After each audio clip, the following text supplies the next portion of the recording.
Hi, it's been a while, hasn't it? First of all, Happy New Year. It's been a while since I uploaded, huh? A lot of things has happened. Stranger Things ended, and I did want to make a video about it, but I realized that my thoughts are a bit more scatterbrained as compared to other videos that I've made before. So instead of doing a classic video essay about it, I thought let's do a podcast style, like unscripted conversation with me, my girlfriend, and Alex, the drummer from a band called OG's Not Again. We talked about the whole series, all the way from season 1 all the way to season 5, our relationships to the show, and everything in between. We recorded this before the documentary and Finn Wolfhard's SNL appearance, so we don't really mention those at all. Sorry. Without further ado, please enjoy. So, hi. Introduce yourselves, the both of you. Hello, I'm Alex. I'm the drummer of a band called OG's Not Again, but first and foremost, I'm a huge Stranger Things fan. Hi, I'm Jazz. I'm the girlfriend. That's about it. That's all you have to say. I'll ask this: what's your relationship with Stranger Things as a show? I remember watching it when I was in like high school, I think. Did it come out around that? I think so. It came out in high school. 2016. Yeah, Yeah. it came out. Yeah, so started watching it, and I really, really liked the first season. Right. Oh my gosh, I feel like the first season is like one of the best. I'm not gonna lie. Wait, what did you just say? Oh, did you just say no, DJ? Oh no, I just said mm-hmm. I heard like, and I'm like, what? Why are we even here then? Oh no. Okay. No. I think season 1 is one of the greatest things ever created. Yeah. That's True. What's your relationship with Stranger Things, Alex? So I mean, 2016, that came out, it was all the buzz, and I was like, around that time, I had only probably just had watched like The Office back to back or Friends or shows like that. And so I think this was the first time where TV to me felt a lot more cinematic. And I don't think I even realized that you could really do that with a TV show. I hadn't seen like Breaking Bad, which is probably my favorite show ever, but at that time I hadn't seen it. And so, yeah, I instantly loved it. And then, obviously, as everyone knows, there was quite a bit of distance between each season. Well, I feel like season 1 and season 2 were that was pretty normal, like time gap-wise. 2016, 17. Yeah. I liked season 2 a lot too, but it just... And I don't remember ever being like disappointed in season 2. It's funny that in retrospect, so many people look back at season 2 and, whatever. At the time, I think I just loved another installment of the show. And then, it just kept being a thing for years where when each season would drop, I would rewatch the whole thing from the beginning because I needed to remember what was happening. Like, because the distance between 2017 and season 3, I think, was 2019. Enough time had passed where I was like, I'll just rewatch the whole thing again. Did the same thing before season 4 and then before season 5. And I honestly think each time I've rewatched it ahead of things, it's like I forget how much I love the show because it's not something that I go and I'm not going to go and rewatch the show right now or something. Like it's something that maybe once every couple of years I was doing, but every time I would appreciate it more, I think. Right. For me, Stranger Things, I think every season of Stranger Things has a specific core memory to me. Season 1, it was used as because like back in the day, I used to do acting for like college students, like projects. One of the directors mentions, "Oh, you should watch Stranger Things because that's one of the inspirations for our writing." I had never heard of this show back then. It was that and Scott Pilgrim. And I gave both of them a try, and Scott Pilgrim is one of my favorite movies of all time, and Stranger Things is like up there as well. Season 2 was actually kind of close behind. I linked seasons 1 and 2 together because, like, again, short release window, and also it was just like it felt like a full story. Season 3 was when I tried to get my ex-girlfriend into it. She did not like it. She found it boring. Why do you think? Why do you think not together anymore? Yeah, why do you think he's gone? And then season 4 and 5, I watched it with Jazz. I made trips to go see her, and we went to go watch it together. That was fun. Core memories there. But yeah, I agree that I think season 1 is, I think, the best thing that Netflix has ever made, but we'll talk about that later. And that's because Netflix, I think Netflix is just this like new thing that like, oh, streaming services weren't meant to be taken, like streaming shows weren't meant to be taken super seriously back then. Oh no, I mean I didn't even really know what that. I mean that wasn't even really a thing then. Yeah, like what were the other things that what were the other things that had that Netflix had as a like icon? 13 Reasons Why. Do people talk about that anymore? Nuh-uh. Oh gosh, what a No. terrible show. No. No, I don't. I mean, I don't even know what year. I'm gonna look it up because it's not like 2019. No. I was in high school. Hold on. 30 Reasons Why. 13 Reasons Why, I think I it was like remember being in high school. 2014, 15. Is it? Wait, Yeah. 14? No. 2017. It was 2017. Wow. I knew it was after Stranger Things. Yeah. Definitely. That is interesting. I only watched 13 Reasons because I was depressed. True. I was like, oh, I want to be so edgy. I'm gonna watch this. I need to get some ideas, for my life. And then Euphoria is just that, but worse.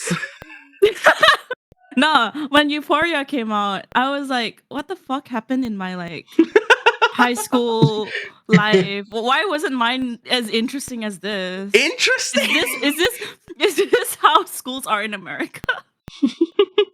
Gosh, no. What is the average school experience? I've never even seen Euphoria, but the clips I've seen, I'm like, this is not. That's not normal. Okay, right. You guys want to go season by season on like Yes. what your like overall thoughts? Yes. Oh yeah, I think I got some hot takes in here. All right, let's do this. Okay, season 1. Yeah, sure, I'll start. Season 1, I think, is like it's perfect.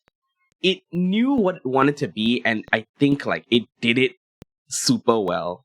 80s nostalgia back then was like not super oversaturated, so I think Stranger Things was ahead of the curve back then. Yeah, I think that I think the biggest reason why over the years I've just learned to appreciate it more and more is for 2 reasons, and this will be how I get into how I feel about kind of every season.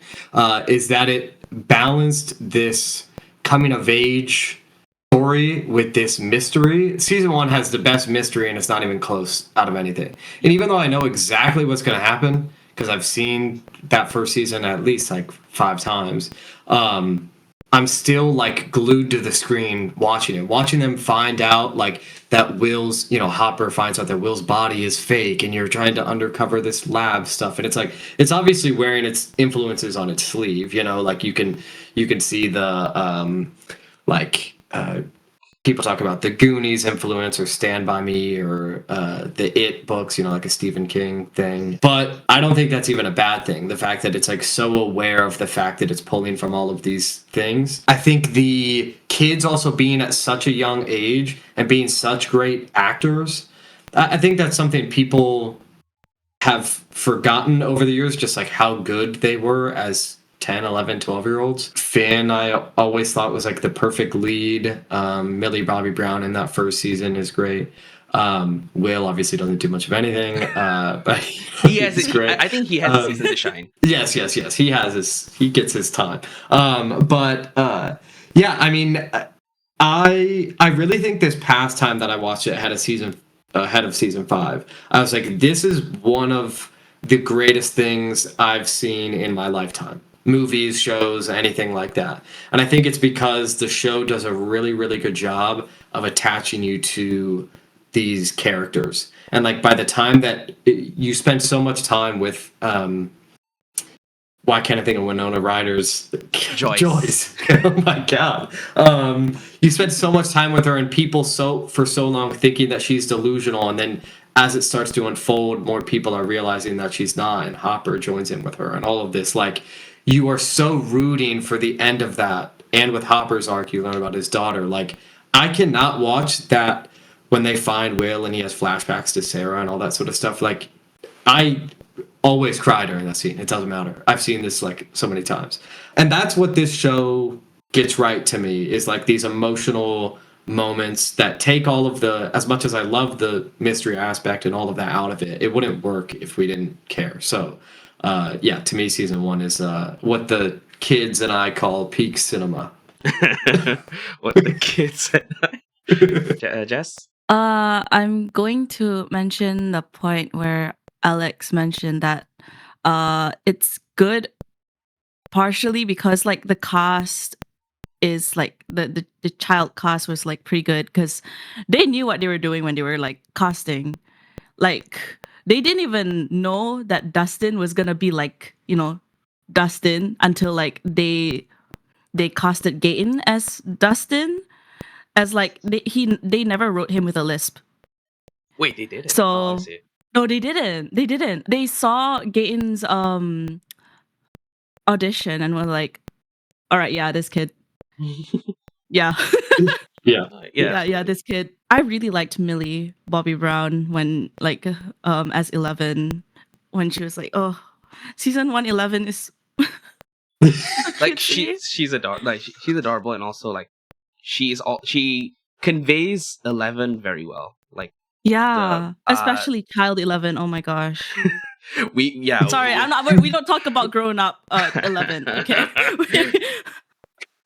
not yet. Sorry, not she's yet. not grown up. Freaking 16. What the fuck? Okay. Yeah, no, she's 16. Sure. Sure. I remember like before I even watched Stranger Things, I would come down to my living room to my sister and her friend being like memeing Joyce's.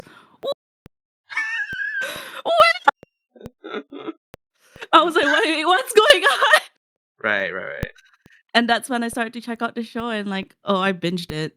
I Mhm. binged it. I loved the first season so much. Who was my favorite character? Ooh. Who was my favorite character? Hold on. None of them. I don't like them. No, I don't you like any them of the equally. characters. You like them equally. No. Okay, but like the one character I do like is in season 2. I see. Okay, we'll get to Yeah. we'll get to your favorite Yeah. character then. Yeah. For me, I think I'll agree with the both of I'll agree with the both of you that like yeah, it is very good with like the mystery and the character stuff. I think because this is something that isn't in later seasons. Every character has something to do, and they all revolve around one kid, or sort of like the whole like the central mystery. Jonathan's dealing with like his own regret about, oh, I should have been there, otherwise Will wouldn't have been kidnapped. Joyce is also going through that regret, and also she's the only one who like she's the first one who solves the mystery head on. Like the lights thing and like having Will communicate through her through the upside down with the lights. That was, I think, one of the best scenes in like the entire season. Maybe the show in general. Pretty sure she was doing what every mother would have done. No, she yes, but there's a way that Winona's portray there's a way that Winona's performance really sells you on like how desperate that she was to find her kid. Mhm. Meanwhile, like the central kids, they all knew what they were doing. There were very clear dynamics with all of them. Like Mike, he just had hard eyes for 11 for the entirety of the season. Lucas was kind of pissed about that. Like, you know, it was a good dynamic to to flesh out. And they had something to do there. Dustin, I forgot what was he doing. Oh no, he was just a pop culture funny guy. There you go. Yeah. Also, the teenagers had their own love triangle going on. Like Nancy was like, "Oh, I need to hook up with the hot guy TM because that's what coming of age, right? Like it's the coming of age themes." But then turns out Steve is a jerk from season 1, so it's that logic there. But yeah, the character drama is also just like very good because like again, there was not a lot of characters, so they could really focus, right? And it was also the mystery element was they knew exactly how to lead it in. Like there was just enough to keep you guessing, and they knew how to give you the answers at the right time. And also they trusted you to know what they were doing. Hey, quit throwing shade. We'll get there when we get there. Okay. But yeah, honestly, season 1 to me, like, it is like I think S tier television for me. To me, it's up there with like Severance season 1. or The Good Place, right? I haven't seen The Good Place, but Severance season 1 is also, I agree. And season 2 is very good, but it's Oh, not yes. quite as good. What did you just say about you said, okay, so you were like Dustin, he's just sort of there to be funny, but I think for me season 1, to me, my favorite character outside of maybe Hopper, like I always liked his arc a lot. Ooh, I right. think Mike is very good as like the leader. And the only like maybe nitpick I have with season 1, and this has lessened over time, is because I completely understand it and it makes perfect sense. But Lucas and his annoyance with the whole is his skepticism of the whole situation. It's like after you see it so many times, it's like we know what I know that he shouldn't be doubting them, but he doesn't know that. I don't blame him for doing that, but that's one thing on. I think Lucas, like maybe across, especially seasons like 4 and 5, not to jump ahead, but I think his character just gets better and better over time, which I like. Okay. But Now let's jump ahead to season 2.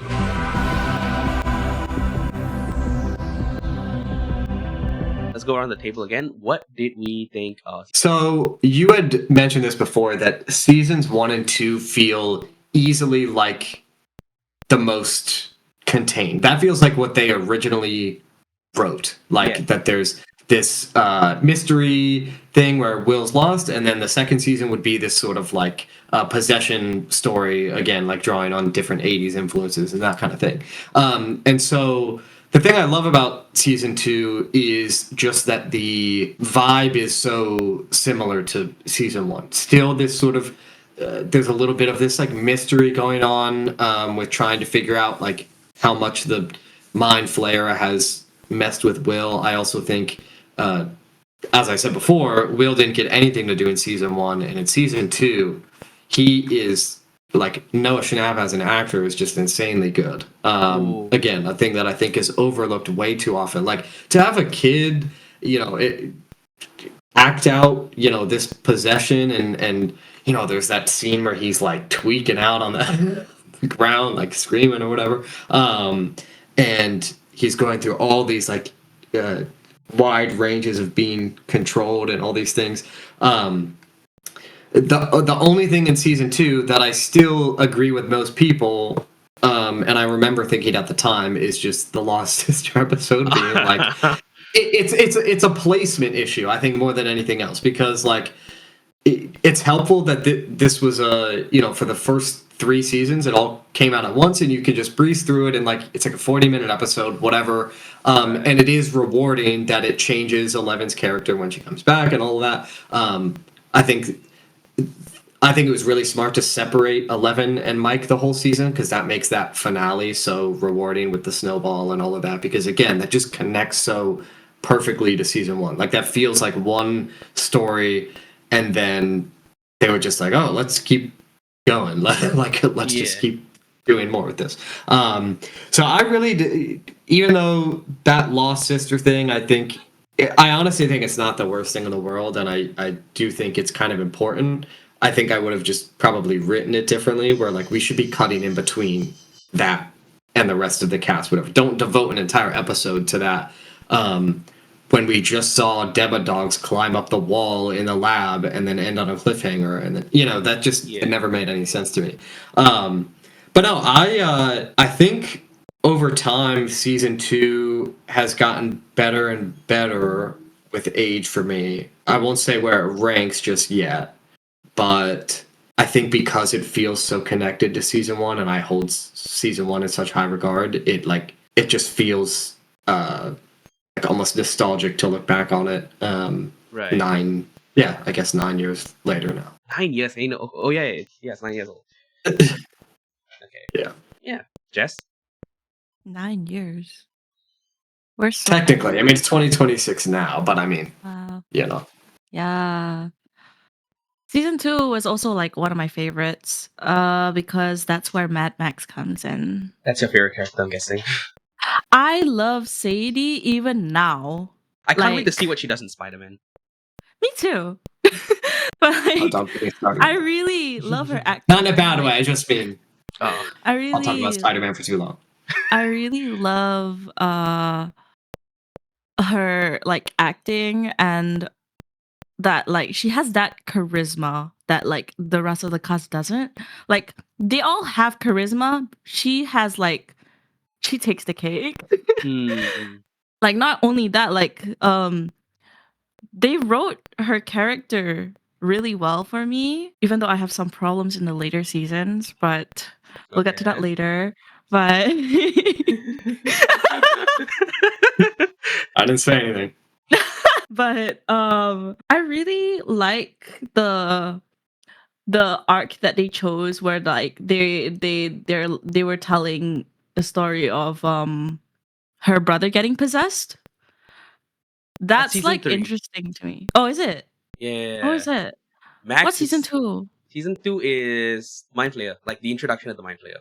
But like Billy is introduced, In Billy's with introduced. Max. But Billy's last thing in the finale of season 2 is like getting beat up by Steve. Well, he kind of beats up Steve. It's actually kind of the other way around. But I Oh mean, my like gosh! that's the Wait, last you see the Billy. Yeah. babysitter arc. Oh Yes, yes, yes. yeah, yeah, yeah. I The completely babysitter arc. forgot about. I didn't I even forgot say anything about about that. that. But what Max did though was pretty badass. Just like standing up to her brother. Her very scary brother. I would be scared if I was her, honestly. Oh yeah, and he's like, people always forget, like Billy's like incredibly racist.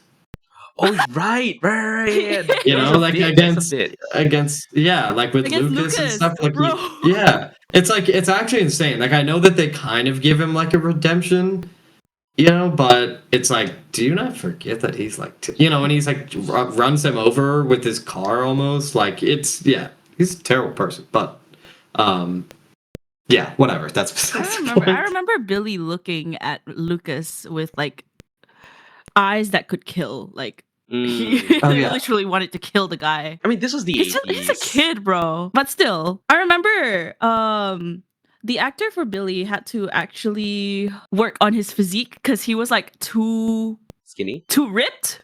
Oh, And you know, in like the 80s, that doesn't like steroids didn't exist back in the exist. day. No, that doesn't exist technically. So he like he tried to like get his body to be like, you know, how a typical like bodybuilder back then would look like. Right. Which is still pretty impressive. I mean, the fact that that's Yeah. considered a downgrade is like what? Yeah. I think it's also interesting that with Max, because when she was first introduced, when I first watched season 2, I don't want to say you're not supposed to like her because that's not true, but it is difficult as the audience because 11 is separated from Mike and he doesn't feel good about her joining their party and all of that. So I always liked it's crazy to me when I think back about the fact that Max is not in season 1 because she's like such an integral part of especially season 4. And so yeah, I think they introduced her incredibly well, but more importantly, I think that Lucas and Max in season 2, their whole arc, because there's that scene where they're with Steve and Dustin. I'm trying to remember who else. I would assume Mike is there too, Right. with the demo dogs finding them in like the junkyard or Yeah. whatever. And that's the first like heart to heart that Max actually has with Lucas, and they very clearly like understand each other better. And yeah, I just think really solid. The thing that these first 2 seasons got right, especially, is just the timing of all these episodes. Exclude the Lost Sister thing. Like for the most part, it's a really tight, like 8 episodes, 9 episodes in this case. Is it 9? Am I wrong? Isn't season Not 2 season 9? 4 is the only one that with 9. Whoa! So they waste a whole thing. Okay, that's crazy. But no, I think yeah, season 2. Right. It's Yeah. great. Don't forget that there was a love triangle between Max, Lucas, and Oh Dustin. yeah. And you know what? Always They forget completely that. scrapped that out when they realized that that doesn't work. Yeah, that's the thing. I don't know if I necessarily agree with that because, like, I think the way they resolve that is with Steve and Steve Mm. making it clear that, like, you know, he's gonna like go do his own thing. He's gonna wear the Farrah Fawcett spray and whatever, and then even though that doesn't work necessarily, you have Nancy dancing with Dustin at the end, and so like I guess it does get dropped a little bit, but I think that I think it kind of makes sense with like childhood crushes and that sort of thing. Like it's just like, oh, whatever, they can move on for that. I don't know. To me, it feels a bit like they resolved it too fast. But I like it though. I do like where they went for with that. But like I feel like the love triangle did not get enough spotlight, like as a triangle, because it looked obvious that Max was leaning onto Lucas. Right. Instead, you know, I think it's better that it's obvious because it says more about Dustin's like insecurity and lack of confidence than it does about like the love that he has for Max. Because like I don't really care about that. Like, no offense, but like, and that carries over into season 3. The way that, you know, nobody believes him that he has this girlfriend from his camp or whatever else. You know, so it's like, yeah. Susie. Susie. Oh yeah, we will talk about Susie in a bit.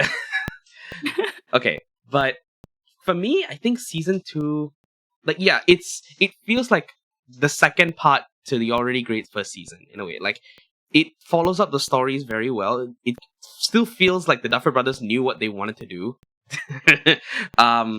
And again, like Noah and Winona's performances really carried the whole season because it's a lot of intense like emotions with the both of them specifically. And the fact that, and like Winona's a seasoned actor. She's been in the game for like 40 years, I think, at this point.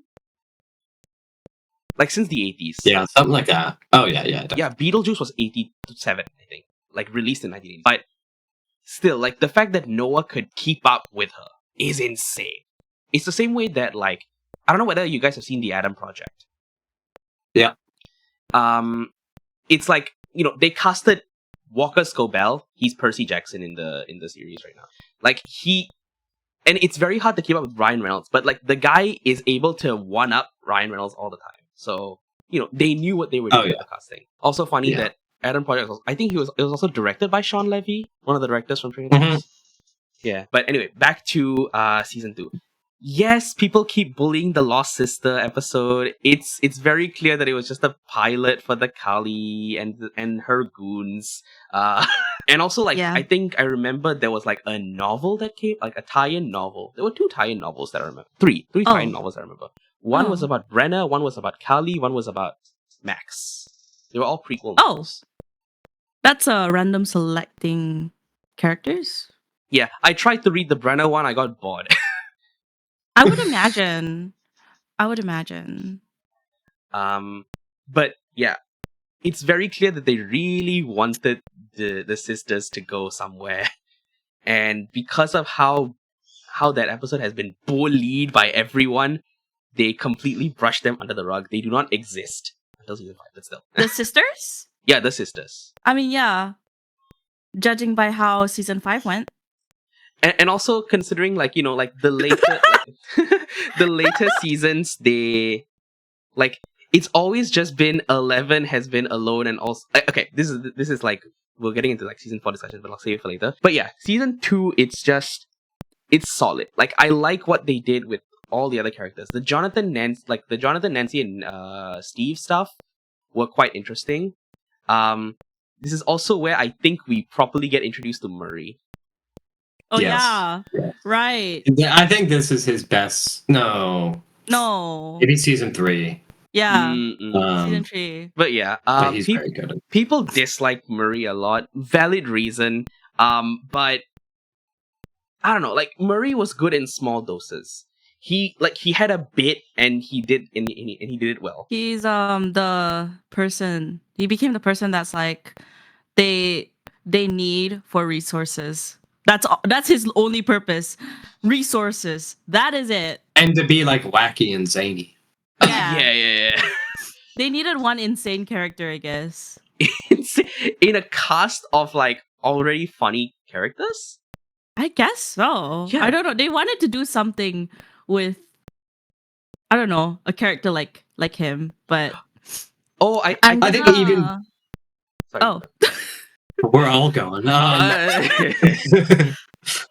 I was just gonna say, I think even though there's this introduction of new characters, we have Murray, we have Mhm. uh, Max, Billy, all of that. Like it still feels very small scale. Hawkins, this is specific to this family. It's not like the world is ending. Blah, blah. I mean, it technically could be, I guess, but it doesn't feel that way. It feels like um, this is still sort of like a small town thing, and I do want to touch on it just because I don't want to forget about it later. But Sure. Dustin and Steve, like, probably the smartest thing that the writers ever Mhm. did, to be honest. Because, like, not only do I think it's legitimately perfect for both of their characters because they're such an unlikely, like, they're probably the most unlikely pair that you would expect, but that's what kind of helps that, like, Steve is learning from Dustin just as much as Dustin is learning from Steve. And they both kind of don't know what they're doing, which is fun to watch. But, season one ended with Steve already, we end up liking him more by the end of season one just because he helps out Jonathan and Nancy and all of that. Yeah. And then in season two, like you just feel bad for Steve because it's like he's kind of just been like thrown under the bus because Nancy like breaks up with him because she doesn't love him and all that. And he does just want to move on, but Nancy is still, obviously traumatized by what happened with Barb and all that, which is again why I think that these two seasons work so perfectly with one another. But yeah, Dustin and Steve, I know it's been like talked to death, obviously, but I think season two, the start of them together, is like, it's perfect. And Steve became like easily a top three character for me from that alone. Yeah, you reminded me of something that like I think more writers should try. Steve has the perfect antagonist to main character redemption arc. Yeah, yeah, he Yeah, like does. not a lot of showrunners or writers ever try that anymore, do they? Actually, no. I think Duffers themselves, they tried that with the later seasons and to varying degrees of success. But I think I Steve was can't the even one think they, of who else would. Yeah, yes, Steve they got really right. And I'm still waiting for someone to like, I'm still waiting for another writer to be like, hey, let's do Steve's redemption arc, but in like, equals or better. yeah. Well, because it's also not like Steve's like traits that he has in season one are completely gone. Like you can see hints of it in, it's not like the entire character changed on a dime. I think season three, he's probably the most different. Like he's the most unlike his usual self. Uh-huh. But yeah, season two, I think they just build on it in a really good. Like, I was watching the interview a couple weeks ago where I think Joe Keery was talking about just the scene with the first scene he has with Dustin. I think on the train tracks when they're trying to capture what's the thing's name? Dart. The mini demo dog, Dart. Yeah, they're trying to capture Dart. Like that is just a perfect scene that set up like one of the best things that this show ever did. So a lot of people will say, and this is something I like honestly can't wrap my head around, is that Stranger Things should have ended after season one. Mm, I understand what they're saying in that honestly, I don't think anybody thinks it gets better than season one. I mean, maybe people would argue season four. I've seen that before, but to miss out on all this season two stuff, oh, I would be so upset to know that, if it true. really did end after just Yeah. one season. I think in retrospect, I think a season two as like it's in the same vein as Wicked for Good or like Across the Spider-Verse. It's a second part, but it cannot live up to the first. Like, it's a good second part. Correct. Wicked for Good does definitely not live up to the first. um, but yeah, by no means do I think it's better, but I think they expanded on everything really well, and I really like Dr. Owens too because the whole time you think that he's like the most. It's just obvious that like, oh, he's the villain. Hopper says something like, oh, they're lying about something, which they are, but I like his whole thing with he's the reason why. 11 can properly become Jane Hopper, and that's another thing we completely didn't talk about is Oh yeah. 11 and Hopper's dynamic. Obviously, that was like I don't want to get into season 5 stuff, but it was like a constant thing for Hopper to have like these sort of boundaries for 11 and wanting to keep her safe and all of that. But I think season 2 does that really well. Like, you completely understand where both of them are coming from. Like, 11 just wants to be a kid. She wants to be, go to Halloween and, all this sort of stuff. But you also know that, can't be doing that. So she's alive. I think after season 5 ended, like, a lot of people have been going back. Like, I've been seeing this on Twitter a lot. Like, a lot of people have been going back to like earlier seasons and like clipping certain moments where like the writing is super good. One of those clips that I wanted to bring up was the fact that like there's a moment where like Hopper grounds her and yanks off the TV's connection. 11 struggles to convey that like she's frustrated because like her English wasn't that good yet. So like with whatever she could say, she was trying to convey like so much emotion, but like you could tell from Millie's like performance that like this is what she's feeling. That's one thing I like about her, is that like she really understands her character. And way more than the writers, but she basically wrote 11. True. I don't know if you could say that. No.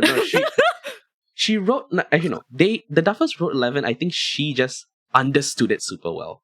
Yeah, she understood it like super well, and hey, she could, because Millie has a history of like entering the writer's room unannounced. Wait, she does?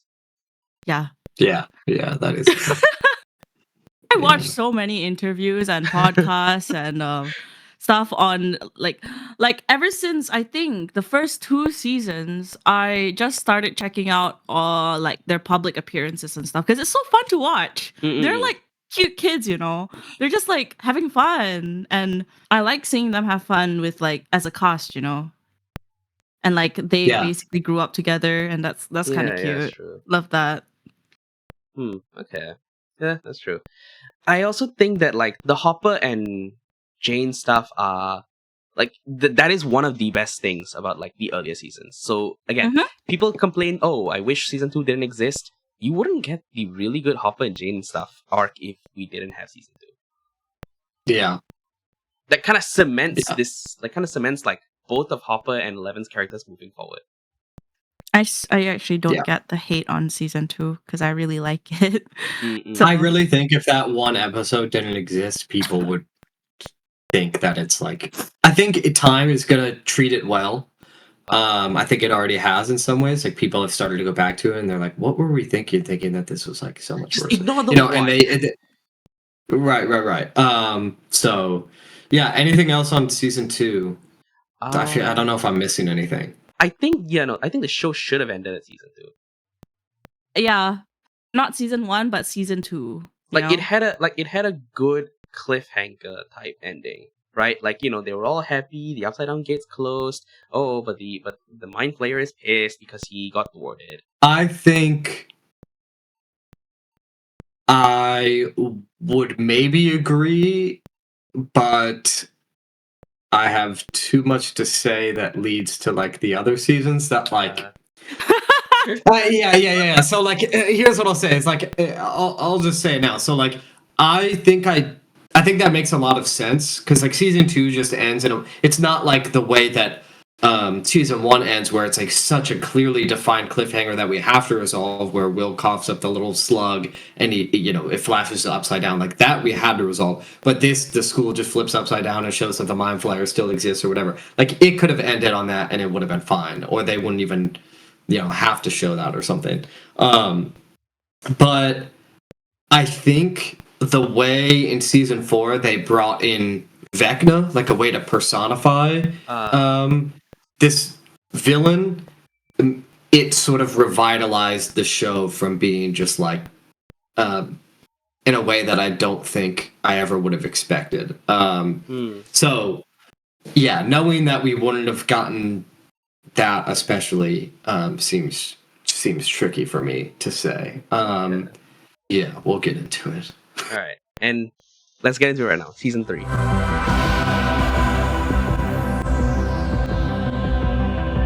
Here's where my all right. This is where we get a bit critical. Yeah. Okay. Okay, so we all are critical of this then. Yeah, Of no, season 3. yeah. Okay. So like here's what I'll say as far as my relationship with season 3. When I first watched that in 2019, it's such a weird timeline to think about. So like 2017, so it had been 2 years since season 2, but it felt like infinitely longer. I think because the kids had just grown up so much in that time. Like there's so much, they're visibly older, and that show has to account for that. They have to account for that in their arcs and everything. And for me, at this point, I was in college. And so I remember just being like, oh, Stranger Things. Like I forgot that that's still a show. But I remember liking season 3 and being like, oh yeah, like this show's pretty good. Like whatever. I didn't think much of it. Like I think I liked Dustin and Steve, and that was pretty much it. Never really thought much about anything else, to be honest. And I was like sad at the scene where Hopper dies, but I knew he wasn't dead. But when I don't know what it was, when I rewatched season 3 a couple months ago before season 5, I'm like, this is pretty bad. Like I don't really like I'll say this now just so I can get ahead of it. Season 3 to me is easily the worst season. It's not even close. Like season 5 clears and it's not even funny. And the reason I feel that way is because season 3 starts with some really interesting ideas. You have like Mike and Lucas, just wanting to be with their girlfriends, and I really like, even though it's kind of funny that Will's just constantly like, let's play D&D, and then obviously I don't want to. I think that scene though, where he's like, it's one of my favorite scenes in the show when Will is looking back at photos of them when they were kids and feeling like he missed, you know, just missing his childhood, and especially for him since he was obviously taken and then possessed and everything, it even adds another element to it. And I was like, oh my gosh! Even when I was rewatching it, I was like, oh wow, this season's amazing. I was worried in the first bit, but oh, it's great. And then it just like that completely goes away, pretty much entirely. Like they don't. It's kind of funny to me that in the in seasons 4 and 5, everybody's just back to playing like D&D or whatever, and it's like, okay, you guys just like, okay, I guess we forgot that like that was a whole season 3 thing. But then my biggest annoyance, and I can't believe people don't talk about this more, is just my disdain for what they do to Hopper and what they do to Joyce in this season. It is like almost unbearable to me to like hear them constantly fighting. Hopper comes across as so annoying and petty, and I completely understand his arc of just being like the overprotective father of 11, but it gets to a point where it's not entertaining. It's just like it's not even fun to watch. And then my oh my gosh, I have so many problems with this. The other thing that I can't stand is the Russian thing. Pretty much the entire thing I think is incredibly stupid. I think that the concept of like incorporating this time in the 80s against Russia and all of that makes like perfect sense to me. And I really like the like Starcourt Mall setting and the elevator and all of that. But the actual Russian main bad guy, I don't even know his name. I think he's as bad as whoever the chick is in season 5. Like it's just such a, in terms of the villain, Linda Hamilton's character. It is so, it feels so random. It feels so unlike what the show was built on. There's little to no mystery. You know pretty instantly that Russ is just trying to open the gate, and then it's like, okay, I guess we got to Close the gate again. Stop them. Yeah, it's just like, oh, we're just gonna redo this now. Like, what? I don't know. I think they knew that season 3 was not that good, because in season 4 they're like, we need to change up we can't just have the gate open again and then that be whatever. Like we need an actual villain, which is why Vecna came in. Yeah, I think season 3 is pretty terrible, honestly. Can't repeat a formula. They've used it twice. Was there anything redeemable about season 3 in your eyes? Dustin, Steve, that's an easy thing. That's like the small elements, I feel. Yeah, I mean, Mike's pretty annoying. Yeah, he got like, super annoying in season 3. Yeah. Lucas is pretty annoying. Will just holds his neck all the time, doesn't do anything. Yeah, no, I can't think of much that I like it. Like, I think the end of season 3 is great. Like I cry when I read that, when she is reading that letter from Hopper or whatever, and it's like, Yeah. oh, maybe this season wasn't so bad after all. But no, it's not. It's I think Billy is very good. Like his like possession thing is really well acted. But like the Mind Flayer as a villain was never that interesting to me. Like it's a cool visual, but it just feels a lot less like everybody, more so than I think any other season, everybody feels so separate. Like Joyce and Hopper and whatever, they're like off doing whatever with Alexei, who I also don't care about and felt nothing when he died. And then sorry, I'm sorry. I'm kind of going in. I honestly, Right. he's fine, but yeah. Oh my gosh! And then like the kids. Normally, there's at least, even in other seasons, when there's like one plot line that I don't like, it's like, oh, but I love these others. I don't know if I had that here. I think this. Oh, this is an obvious thing that I missed that is great. Robin is like a great addition. I think this is Robin's best season of the 5. She feels like an actual character and not like a I say weird things all the time. And I think her conversation with Steve in the bathroom is one of my favorite scenes in the show, about Tammy and all that sort of stuff. And I think that helps Steve's character a lot. Yeah, I don't know. That's kind of it, to be honest. Right. Okay. Jess? Uh-oh. Okay, wait. She quit because I said so many hot takes. No, this is good. Because we will have hot takes about seasons 4 and 5. Where were we? Your thoughts on season 3? Just your overall opinions on season 3. No. Oh. No, move on. I was going to say I do like the fact that in season 3, instead of making Robin another girl for Steve, they make her gay. That is the thing that I like, is that like Robin and Steve become like best friends instead Yes. of lovers, you know? Yes. I like that. That's a very good point. Like, it seemed so Yeah. obvious that that's what they were setting up for, because Dustin's like, Robin's so cool, you got a date or whatever. And then, like, the fact that they didn't do that, that's, like, one of the only well-written things. One of the only. I'm over-exaggerating on purpose, but I cannot overstate how much when I rewatched it, I was just like, get me through this thing, because I am so not into it. But, like, when she came out to Steve and saying that, like, I wasn't jealous of her, I was jealous of you.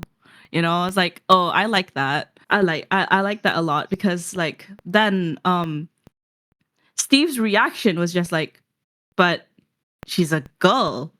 And it takes him a while to be like, oh. Yeah, I like that, because like I know, especially nowadays in the 2020s, like gay stuff is starting to be more normalized, and people are starting to think like, hey, that's normal. Why is your character acting like it's a bad thing or it's a big deal? But it's the 80s. In the 80s, being straight is normal, like super normal, and like being gay is weird back then. Right, and the fact Well, that not just Steve- weird, it's like wrong. Yeah, Yeah, it's in wrong. some ways. It's just like, how can you like the same sex, you know? yeah. Yeah. Like, Well, I think even better than his response of initially of like putting it together that, you know, she likes girls and doesn't like him and that sort of thing, is that there's like this sort of awkward space and she's so worried about how he'll react to finding this out. But he instantly, just as like a good friend, is like, but Tammy's a total dud. You know, he just completely, it's not like, you know, he makes it so that, you know, he makes it clear just with that one line that they're still going to be like best friends. Yeah. And that also gives them kind of something like to bond over. Yeah, I mean, I think if there were more like character driven moments like that written within this season, I think it just gets a little bit out there and a little bit like overzealous in terms of what it's trying to do. Like, oh, we have to go bigger because how do we do this? And then they just lost the plot. But Um, what else do you like or dislike about the season? Like, am I missing something obvious that I should be liking? No, it's okay. It's fine. We'll go on as we talk. Yeah. But oh, Erica became a character. Yay. To varying degrees of success. I mean, take her out of season 3, and like nothing really changes. I like some of her lines, and I like especially the fact that like Dustin kind of makes her realize that like she's a nerd too, and like that's fine. And so I don't know. Yeah, there's not much to say about that. That like when I think about that crew, I instantly think Dustin, Steve, Robin, and then I'm like, oh yeah, and Erica's there too. Oh yeah, and Eric. Oh yeah, the Nancy Jonathan stuff, you guys. Yeah. I have like not much to say about Nancy and Jonathan because like they were bound to be together anyway. So like, Wait, so what's even happening in season? I can't even remember what they're doing. yeah. With the rats and the dirt eating and stuff. That's not a good description. Oh. No. Okay, so like Nancy has that job with those terrible guys that like the journalism job or something. Right. Yeah, I don't think I mean, I think there's some interesting stuff there. I think that they drop the ball a little bit on like the resolution, if I'm remembering correctly, because like I think Jonathan's like, you were right, I should have trusted you, and then she was like, you were right, I should have listened to, and it's like, wait, you can't both be right. I don't know that. I'm having a vague memory of what that even is because I was just like glazing over that because I'm like, let's get on this. I don't remember much about Jonathan and Nancy in season 3. I think that makes it clear to me that they like that they should not have ended up together. Like, I guess so. Like, I think that's the beginning of the like main characters not having anything to do. I'm just gonna say yes, that, yeah, I would say that. I would say that they're pretty sidelined. Yeah, but like the Russian storyline is interesting, but also boring. And also very dull color wise. Because it's snow everywhere. Oh, okay, it's like white. Wait, no, the Russian. But that's like season 4. Sorry, that's like season 4. Well, that's like we go there, but I mean. Oh yeah, we go there. Yeah. In season 3, like, Russia's just operating in Starcourt. But there's no like no, but like they were building up to that. What? And they were building up to the Russian thing, so that like they were making it they were making it exist because they wanted Hopper to travel. Oh, maybe. Yeah, could be. Yeah, but I completely forgot the whole like the point of the Russian thing going on in Stranger Things. Yeah, I mean, it's just like with almost any other villain in the show. It's like, how can we weaponize the Upside Down? How can we weaponize, as an army, how can we weaponize like Eleven's powers? That's like they do that almost every time. Yeah, I do like one of the scenes with Billy in where where the kids trap him in a sauna. Yeah, like I think that's a good episode in the sauna test. Yeah, in season 3. That's when I like. There's moments here and there where I'm like, oh yeah, this is good, this is interesting, or whatever. But it definitely feels like the first time where the writers were like really flying by the seat of their pants, and they're like, I guess we'll just do the possession thing again. But it's also like this body horror thing where people melt into this giant goo thing. Enough complaining from me. DJ, what do you think? Okay, season 3 is the first. I think season 3 is important because it shows the beginning of the cracks when it came to the Duffers writing. One, like, yes, they didn't really I think they didn't have a plan B on season 2, but Netflix just gave them a boatload of money, so like, okay, I guess big mall, Russians, rat, mind flayer again. It felt like they were just yanking, like they were just throwing darts at like a dartboard and saying like, okay, we're doing this again. Yeah.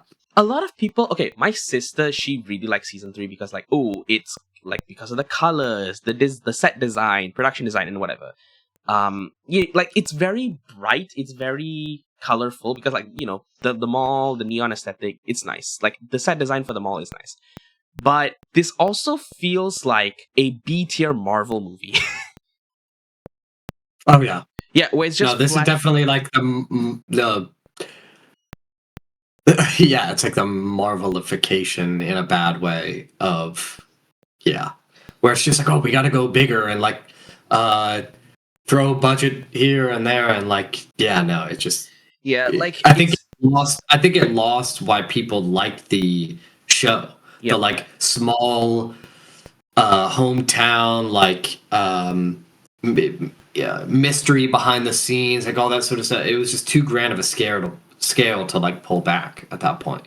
right. Yeah, it's also just like, yeah, you have flashy set pieces, but why is everyone quipping? Yeah, like they're in danger, they're getting their asses kicked, they still have time to be funny. Yeah. And there's not like, again, you're right, it's the character drama isn't as strong anymore because like, what is everyone doing that you can really latch onto? Oh, Will is sad because he wants to play D&D, also because he's gay apparently, like also because he's gay and he doesn't like girls and he doesn't Apparently, relate. allegedly gay. Oh no! He was gay since season 1. Apparently, like season 1, there was like he was bullied and called homophobic slurs. So like He was what? Oh wait, I always thought that was a part of his character. Like from season 1, I always thought he was gay because they say that. Because they say like Hopper. Yeah, it's like with Hopper. Wait, they say that? Says, no. Joyce kind of like recounts the fact that he's been weird. The kids call him homophobic slurs. Oh, I don't remember that. Wait, when was that? See, I think when, like maybe the first episode.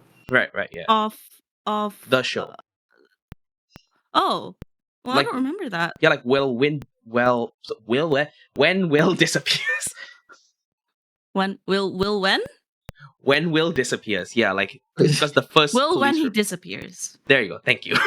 It's also like a lot of the dialogue just feels awkward as hell. Like, okay, Jazz and I, we like, there's a bit in season 3 that we will constantly keep quoting to each other out of nowhere. It's your grandma bit because it comes out of nowhere. Oh yeah, it's your grandma. I like the bloopers better than I like that. Oh yeah, scene. like the fact that none of them were able to keep it together, and even Finn himself is like, that's such a weird line, man.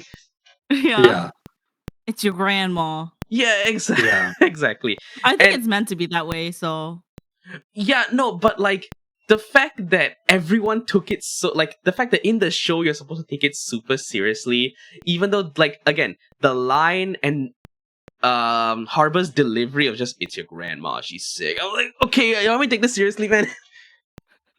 And also we know what and then like and then it gets so annoying because like Mike is like so distant from 11 because he's scared of Hopper because he like scared him away, and then she doesn't find out till later that it's because of him. Like everything is just I understand it technically from like a character perspective why they would act a certain way, but that doesn't mean I have to like watching it. Like it's just annoying. Yeah, exactly. And also to add on to your thing of like the Nancy Jonathan thing didn't really get a resolution because that could have been a really interesting way of like, let's see how they tackle like workplace sexism, right? Because I think that I feel like that's where they were going, but what was the resolution for that? The suits, like, the assholes in suits turned into rats and Nancy beats them while they have no consciousness. Yeah, they completely lose the I always think it like started off more interesting about how like she just has to get coffee for them and they don't take her ideas seriously or whatever. But then it's just like, they turn into the monster, and then it's like, okay, let's forget about all that other stuff. Yeah, there's no resolution, and also if I completely forget about Nancy's storyline. Yeah. And also if people are gonna be like, yay, feminism for this, I'm like, where? What is the message? What's the theme resolution? Yeah. Meanwhile, Hopper and Joyce was super weird to me because they were at odds with each other constantly. Hopper comes into Joyce's store, bitches about Mike for half an hour, leaves, and then he does the thing, right? And then all of a sudden you're like, hey, I loved you since like high school. Wanna go out together? Yeah, it's such like a child. It's like they wrote it as like a childish teenage sort of. They tried to do the Murray thing again with how they did Nancy and Jonathan in season 2, and he's like, why don't you guys just get together because you clearly whatever. They do that again with Hopper and Joyce, but it's just like these are like grown adults that are acting like little babies, and it's like not fun to watch. Like it's like, and it also feels like it's kind of coming out like it's out of nowhere, where it's like you guys were not this way in season 2 or season 1. I mean, yeah, you like had your differences of solving this, and he didn't trust you at first or whatever, but it was nothing compared to it just I'm very surprised, and again, maybe this will just be another thing as time passes.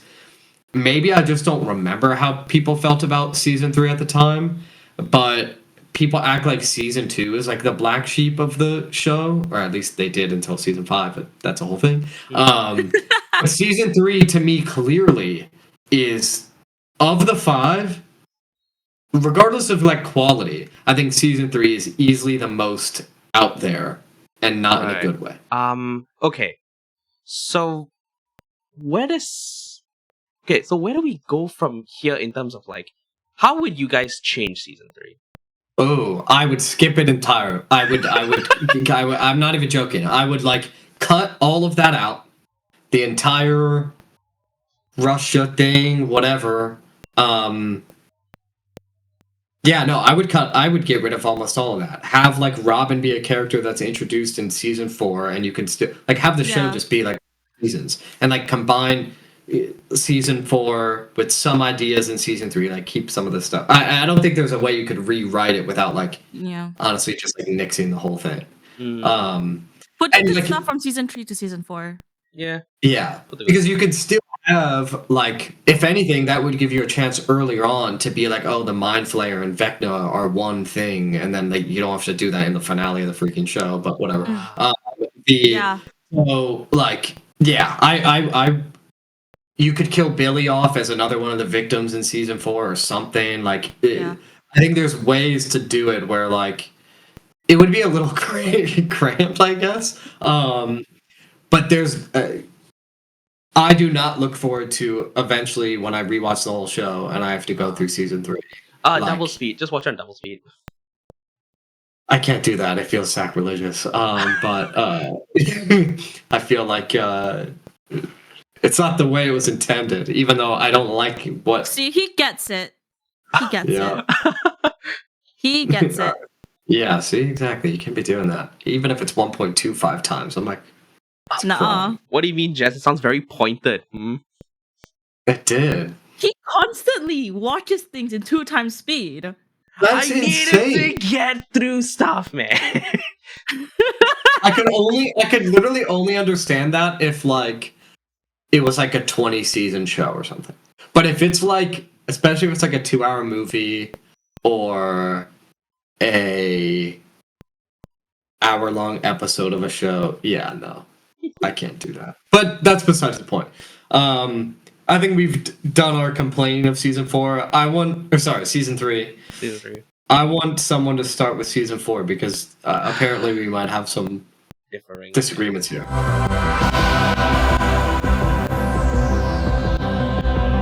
Season 4 is a mixed bag for me. Because like I understand what they were trying to do. It feels like the writers were trying to go for like a return to form with it. Where like, okay, season 3 was too colorful, too flashy, too Marvel, hee hee ha ha's. Okay, let's just go back to what made the show good. Spooky shit, right? Color grading was super dark and moody. The villain was very intimidating.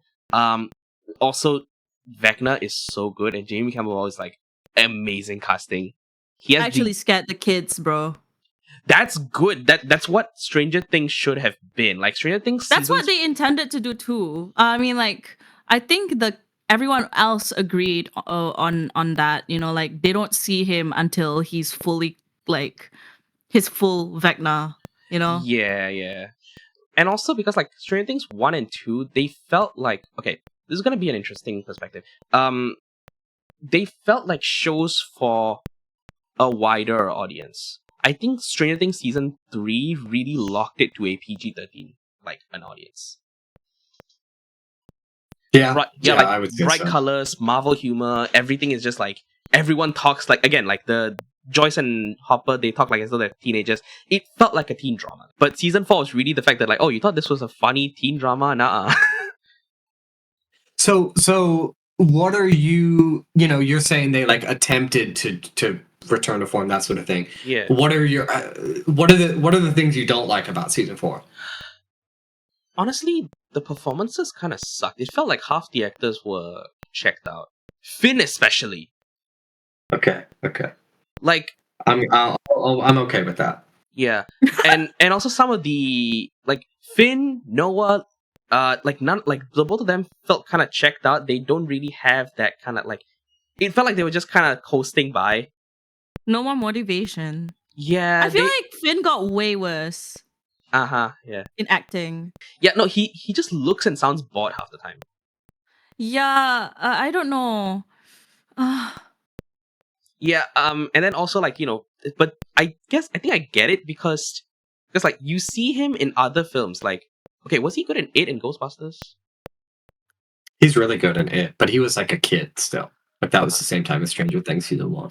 Ghostbusters? Oh, Never seen that. I really liked it, but I've never seen Ghostbusters. Okay, yeah. I think my issue with Finn in season 4 is not him, like his acting. I think he's just given like garbage to work with. Like maybe. And that sounds extreme because like I'll just say overall to me season 4, it's not just like an attempt to return to form, like it's an actual like it's it's probably my second favorite season. It might be third below season 2. I think the reason why, and again, this was like abundantly clear on a rewatch, is the stuff that works really, really works for me. I think it's the first time where the show feels mysterious again, like since season 2. It like just starts off with a bang when like you see Chrissy get killed. Like that's brutal. Like that is that's infinitely scarier than anything like in the Mind Flayer stuff or whatever, or at least to me. And I think using the 11 flashbacks and bringing back Dr. Brenner, because I was a little confused when they brought back Dr. Brenner. I'm like, oh, we're really doing that? Like but I think as a vehicle to get to do the flashbacks and to get 11 to have that arc of realizing that she's not the monster that he was, like I love all of that. I love that like Nancy and Robin are like figuring it out on this other angle with the Creel family murders. Like that is super interesting to me, that it's almost like one of my favorite movies of all time is Zodiac, and it's like you're trying to figure out who the killer is and that sort of thing. I think it balances that really well. I think that Eddie is a nice addition, especially as like sort of a foil to Steve, because we've grown to love Steve and Dustin, and now it's Dustin and Eddie, and all that. Oh no, that's keep going. Okay.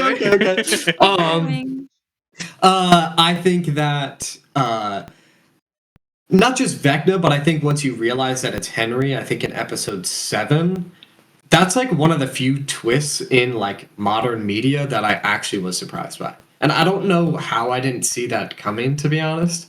I never would have expected that. I think my only thing, literally the only thing I don't like about season 4, and it does take up a good chunk of the time, is Mike, Will, Jonathan, Argyle.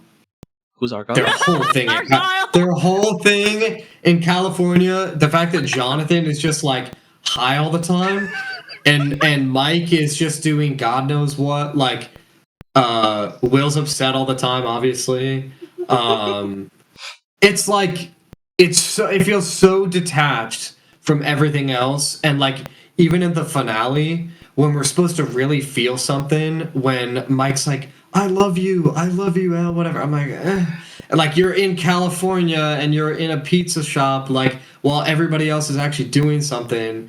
And it's another one of those things where like I understand the point of separating these characters, but like there's a difference between like separating and like just completely sidelining them, because like Mike was always the this was the biggest thing that I wanted to change in season, like I knew ahead of season 5 that I wanted, is like give Mike something to do, because he's like the leader, and he hasn't been the leader since season 2 maybe, I guess. But like yeah, really don't care for that stuff. I don't mind again, I like the kind of angle with Dr. Brenner and Dr. Owens, like that always made sense to me. I think it's like a satisfying resolution to that.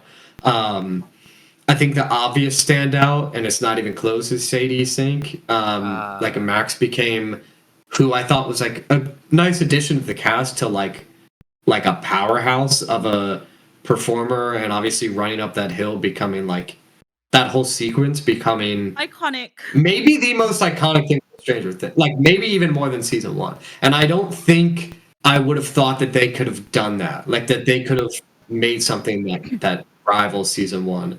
I think if they had just fixed the sidelining of Mike, Jonathan, and Will, and 11 to some, well, not 11.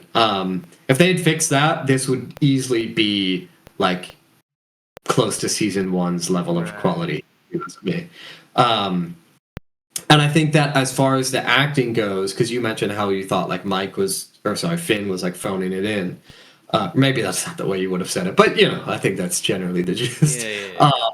I think that most of the cast gives their best performance ever. Sadie, but Caleb as Lucas in that finale, that is the most like brutal performance I've ever seen. Right. And he has Max in his arms, and all that. The only thing that I've completely avoided about talking about, and I'm just realizing now that I completely overlooked, is Russia. And that's kind of for good reason. Like, I mean, he's just there the entire time, and Joyce and Murray are going to fly to Russia to go get him. I don't mind this nearly as much as the Russia stuff in season 3, because it's actually like it's not a mystery, but it's like a race against time to rescue him. And it is satisfying when they see each other again, and when they're all reunited and all that sort of stuff. I think that they expand upon Hopper's character in a nice way. Like, they talk about his time at the war with Enzo. I like that character a good amount. Generally, though, the Russia stuff is kind of a slog to get through. The season as a whole is definitely too long. I mean, almost every episode's like an hour and a half, and it's like, holy moly, this is long. Like, again, I was rewatching it, and I didn't finish season 4 in time for season 5, so I was late to volume 1, like, pretty significantly, because I'm like, these are like movie length things, and they definitely don't need to be. Like, it definitely drags its feet in places. I think if it was tighter, trim a lot of the fat, and this could be like a perfect season of TV. But that's my thoughts on season 4. Jess, you wanna go? Oh, I love Max. true. I love Max. Best character ever. Best girl. I love her. I care for her so much. She's such a great character. I'm so glad that Sadie got casted. I think if it's anyone else, I wouldn't like her. Sadie's performance is just amazing. I think that's why post Stranger Things she has the most interesting like career. She does. Oh my gosh. She's like popping off, bruh. Like, she was in a Taylor Swift music video, and then it was like a couple horror movies, and now she's in a Marvel movie. Good for her. Well, in The Whale too. I don't know if you ever saw that. Oh yeah, right. Yeah, in The Whale, right. I heard about that. Yeah. I'm gonna say that I am okay with Eddie. Right. I'm okay. It's just that I feel like his relationship with Dustin, introduction to us as the viewers, is too fast. It's like they sped run through the relationship between Eddie and Dustin, just for the sake of killing Eddie off and having Dustin feel like shit. Right. Yeah. Yeah, cuz where was cuz like the relationship he had with Eddie is just another version of Dustin and Steve. I don't really think so, because I think that Steve and Dustin are like such opposites of one another, and that like Steve is almost trying to teach Dustin to be like a certain way, and Dustin's trying to get Steve to be a certain way. But I think Eddie sort of teaches Dustin that to like embrace his nerdy side. And I think it's just the ongoing arc with Dustin's confidence, which I already talked about before. I think that Eddie is just like a vehicle to get there, which, you know, maybe the character should function as more than that. But I think even Eddie alone with like Chrissy has like great chemistry. Obviously, she gets, you know, murked and her eyes popped with, you know, 20 minutes later. But they always do that. You know, we've skipped over we've skipped over all of the deaths so far. Bob, we didn't even talk about in season 2. Yeah. Billy, we didn't even touch on that I mean, much we in did terms of him say, we dying. did mention. Yeah, we did. Yeah. Barb, I guess we kind of touched on, but like, we you know, they always have their one character that's just like, let's introduce him to kill him off. Yeah. And I guess season 5 is the first time that didn't happen. Is it? Yeah. We will get to that when we Okay. Later. Yeah. But yeah, no, I don't think Eddie's like, you know, the greatest character ever or anything. But I do think that it does create this interesting rift with Dustin and Steve, and I really like when Eddie and Steve are talking to each other in the Upside Down, and he's like, "Oh yeah, that kid like worships you. He just wants to be you," and all this sort of stuff. And yeah, I think Eddie's much less of like a babysitter than Steve is. And Eddie's also like wanted for murder the entire time. Like there was no way, you know, if he didn't die, he's going to jail. Like I mean, I hated that though. It made me feel so tense when the jocks. I know. Especially with Lucas on like the team. Oh yeah. Like, that is crazy. It gave me anxiety because Lucas is friends with them. You know. Yeah. But yeah, I think that, and then it's so satisfying when Lucas finally breaks away from them, because I'm like, yeah, they were like actual psychopaths. But also you can't really blame them, because like it is, well, I don't want to say blame them, that's definitely not true, but like, you know, when they see Max levitating in the, you know, who's that main jock's name? I always forget his name. Jason. And Lucas is there or whatever, and then Jason gets ripped in half. Yeah, no, I like Eddie a lot, and I think that my favorite scene from the season 4 finale, and I will promise that this will segue into how I feel about season 5, is nothing to do. Well, I like the Lucas and Max stuff, even though it's depressing. But the scene with Dustin and Eddie's uncle, I think it's his uncle, where he's telling him that like, you know, the whole town hated Eddie, but he knows he was a hero. Like, Dustin knows that, you know, Eddie's his hero. Yeah, I just love that whole thing. I think it's a much sadder death than Bob or someone like that. Really? Like Bob's just honestly bothered me, because I'm like, just keep running. He just stands there. But then actually, I could say the same thing for Eddie. It's like, why did you even go back? Like, what was the point of that? Like, Steve makes some good points in season 5 of like, what was the point of that?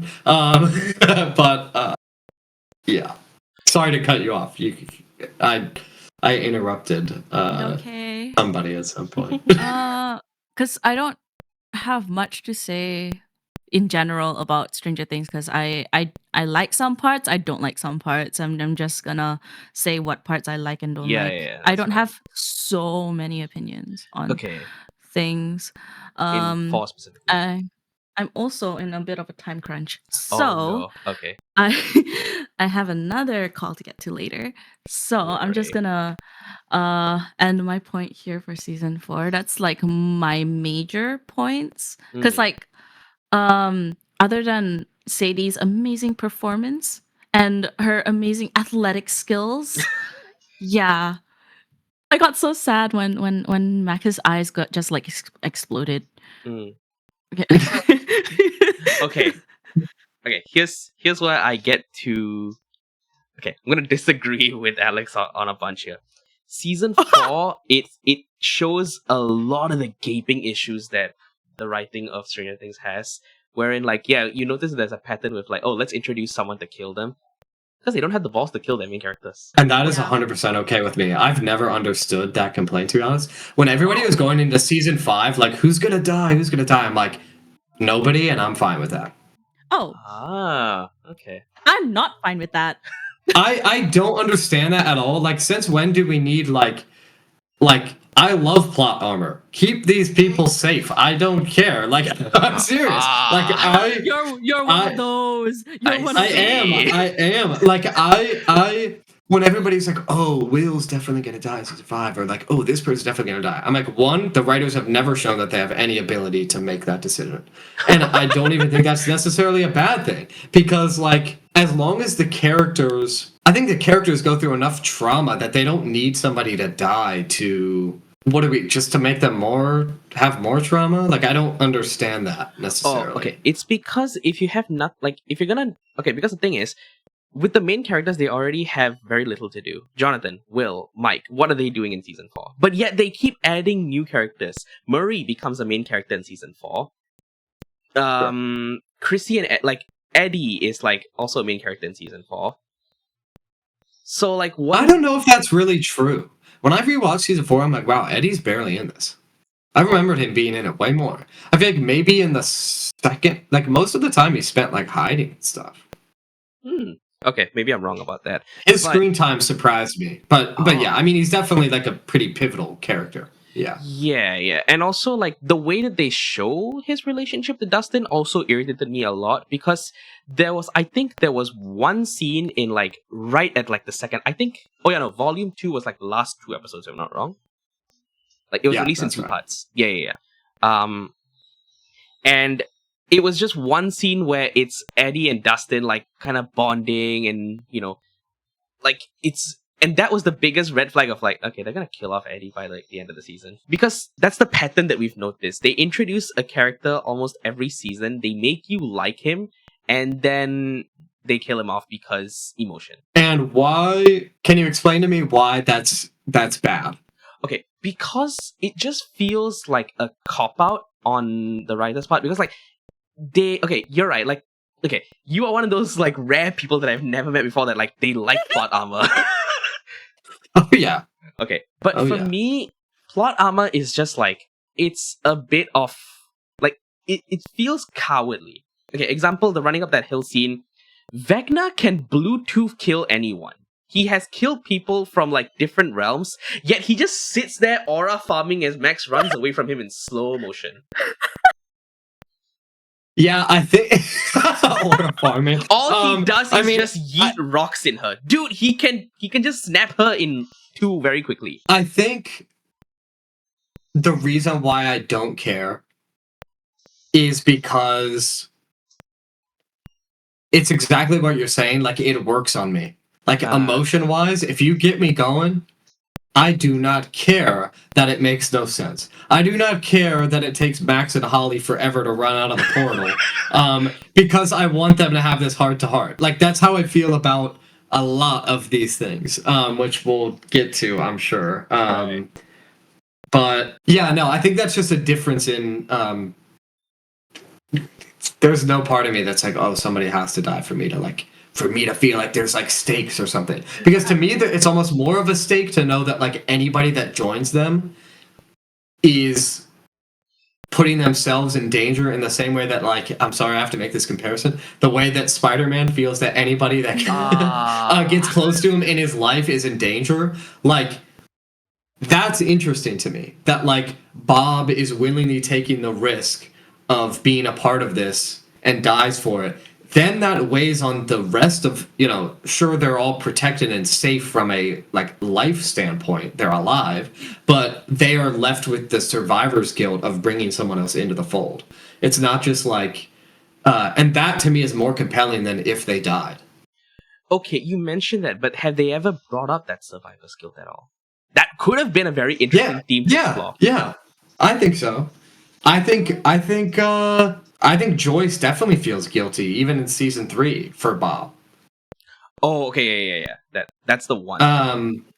I think Max even says it in Dear Billy that like part of her was like, just stood there because part of her wanted him to die and that Yeah, sort of but thing, and have they that's like made her the whole link arc that that she. like no, have they made the link that like, oh, he died because he was with us? I don't think it needs to be said. Mm. Okay. Sure. Like I think it goes For- without being said. For me, plot armor is not cowardly. It's okay in some doses. It's as a film student, um, I think plot armor nowadays is being overused. Mm. That's my problem with it. It's okay, but people overuse them. And I don't know, the more I studied film, the more I feel like when I create my character, I want them to die. No, because like no. Or it's like they need to have some kind of like threat. Yeah. Like some kind of mortal threat. But the thing is, these Yeah. characters are never in mortal danger. Example, season 1, it took an entire army of trained soldiers to like kill one Demodog. But still the Demodog bodied them all. In season 4, Hopper pulls out a sword and decapitates him one shot. And it's cool. It's cool, but what is the power scaling? Did the Demodog just get nerfed severely? No, Hopper's just a goat with a sword. Didn't you know? Hey. Yeah. Okay, so you mentioned like obviously the sidelining of characters, and then obviously the sort of lack of stakes and Yeah. that sort of thing. And clearly you don't care for Eddie that much, or at least that's what I'm gathering. Do you? I'll ask it this way: do you prefer season 4 to season 3? Oh no, absolutely. Yeah. It's an improvement. Okay. It's an improvement, but Yes. like I'd much rather like what's the word? Like I think season 3 insulted me from a writing perspective, because all it had was style and no substance. Whereas season 4 was just like I wish they did more with their substance. Right? Like I wish the Russia stuff was more interesting. And also like Hopper breaks his ankle, but they forgot about it in the next scene. Like to break his You're chains. 100% right. Yeah, and he's like pulling that thing off his foot or whatever. Yeah. Also, Steve just gets It healed. His foot healed. Cool. He has X-Men healing, I guess. No wonder he's a Marvel character.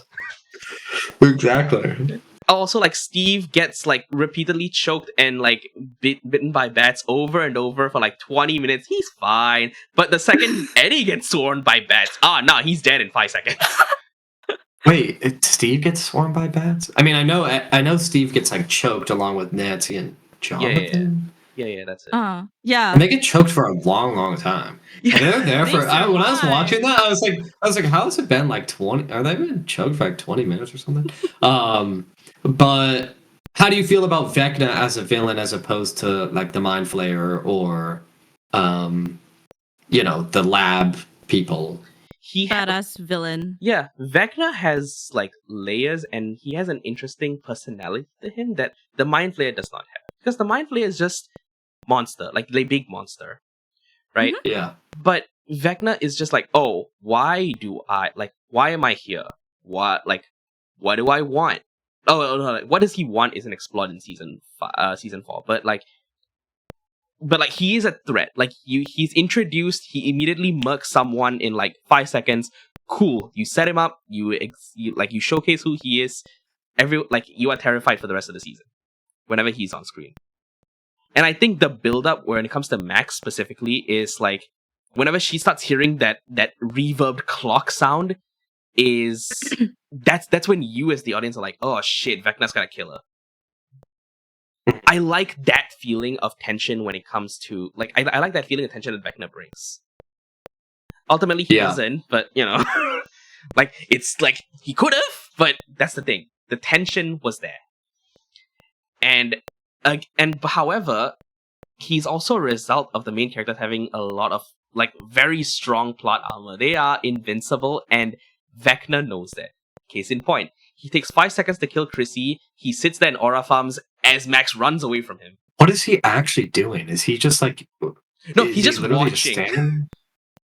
He just stands there and watches. Yeah, I just don't even know if I remember. My eyes are filled with tears at the time, so I'm like, I don't even think I could see the screen. Yeah, like Um, one well aimed stone, or like, you can just do the thing, snap her bones, she's dead. You can't do much. But yeah. and like the song just cuts So- and cut the credits. Yeah. So do you think? So how many times have you seen season 4? I'm just curious. Oh, Like just the one time, or you've watched it? One time. One time. I've Whoa. rewatched 1, 2, 3, but for number 4, I did not rewatch. Yeah, because again, like the lengths are very draggy. Like the season is incredibly draggy. But it's good though. Better than season 3, I would say. True. I think most people that dislike season 5 should have rewatched season 4 before they watched season 5. That's what I'm gonna say. Everybody that I've talked to that hates season 5, I'm like, you did not watch season 4 again. Okay. But I'm getting way too, like, if you think this was a differing of opinions, I'm locked and loaded. Okay, yeah, hey, let's go. Okay, season 5, let's do this. So I have to go in 15 minutes. No worries. I'm gonna Don't have me speedrun start then. I'm gonna speed run my thoughts on season 5. I hate the finale. Okay. Dude, they could have killed off 11, but they had to have Mike do the what if scenario of like, oh, she escaped and is living her own life. Like, that's nice. He's the biggest all. conformity gate truther. That's nice and all, but Me? like, No. Mike. Oh, Mike is the Mike. biggest conformity gate truther. no, but it's nice and all. I like that they are giving 11 a good ending, but as like a filmmaker, I'm so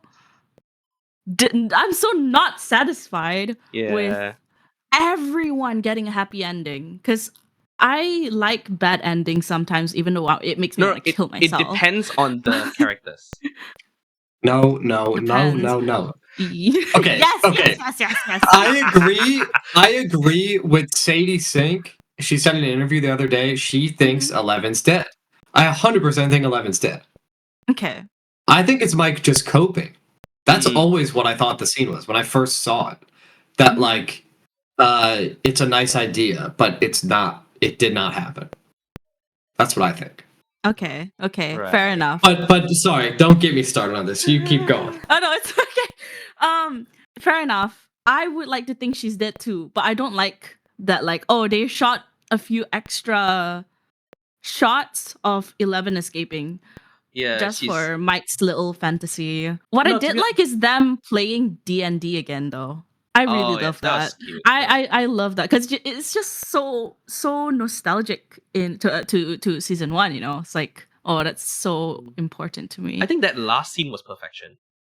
I love it.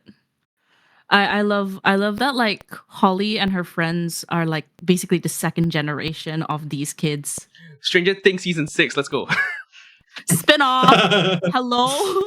Holly and Derek, the spin-off. Aren't they writing a spin-off of Stranger Things? Yeah, it's a different. It's like the whole separate. It's thing, not though. no Hawkins, no upside down, no normal things. Normal things. Yeah. Yes, exactly. less strange things. One thing I don't understand. I don't know if you guys can explain to me why, but why was Max not blind? Good point. The power of love. Does that make sense to you, or am I remembering her death wrongly? No, her eyes did get popped, and like they didn't get popped. There was like blood coming out. No, like she had to wear a blindfold. Like she had to wear like a bandage around her eyes, right, for the entirety of season 4, like the remainder of season 4. Bandage? You're talking about season 5? No, like for because season 4, season 4 is the episode 9 when she like Lucas is holding her and she's like, I can't see anything, and there's like blood out of her eyes, but the eyes don't get popped or anything. Okay. Okay. But like so eyes heal. Okay. I actually don't know. I've never once thought Even about when that. they To be bleed honest. out though, that's so serious. Like, do you not get blind if your eyes bleed out like that? Because that's the I part I'm not guess. I confused mean, I about. don't know. Is that even a thing? Like, I mean, All like, of us wear glasses. We should know like, this. will, yeah. Both my parents are optometrists. They'd be like, shouldn't you know that? Okay, whatever. But it happens to Will too in season 5. His eyes start bleeding. Oh, yeah. Like Vecna does the thing to him, and then it's whatever. But he's fine. I don't know. When there's things like that, when people complain about like plot holes like that, I'm like, what show do you think it's not some medical drama. Like, I don't care if it makes no sense. For me, if like there are small things that don't make sense, it's fine. But like, if it's a major thing to me and it doesn't make sense, it just makes me scratch my head, like thinking, what were the writers thinking when writing this? Did they research enough on this? Did I research enough on this? Did they research what happens when your eyes bleed? What happens 2 years later? Yeah. But I WebMD. did like I did like the Holly and Max story. It's really cute. Yeah. I like the being in Vecna's mind thing because of how it purely looks. It's so yeah. aesthetic. The color Okay, grading is kidnapping beautiful there. is Yeah. bad, but like it's so aesthetic. The house is so pretty, and like the fact that like Max had no way out of the coma until like Holly showed up for some reason. Mm. But yeah, Okay. Yeah, Holly figures it out kind of quickly. Holly's smart. I like the recast though, even though she doesn't look like she's supposed to be 7 or 8. 10. 10. They just like Yeah. age her up because She looks reasons. 14, bro.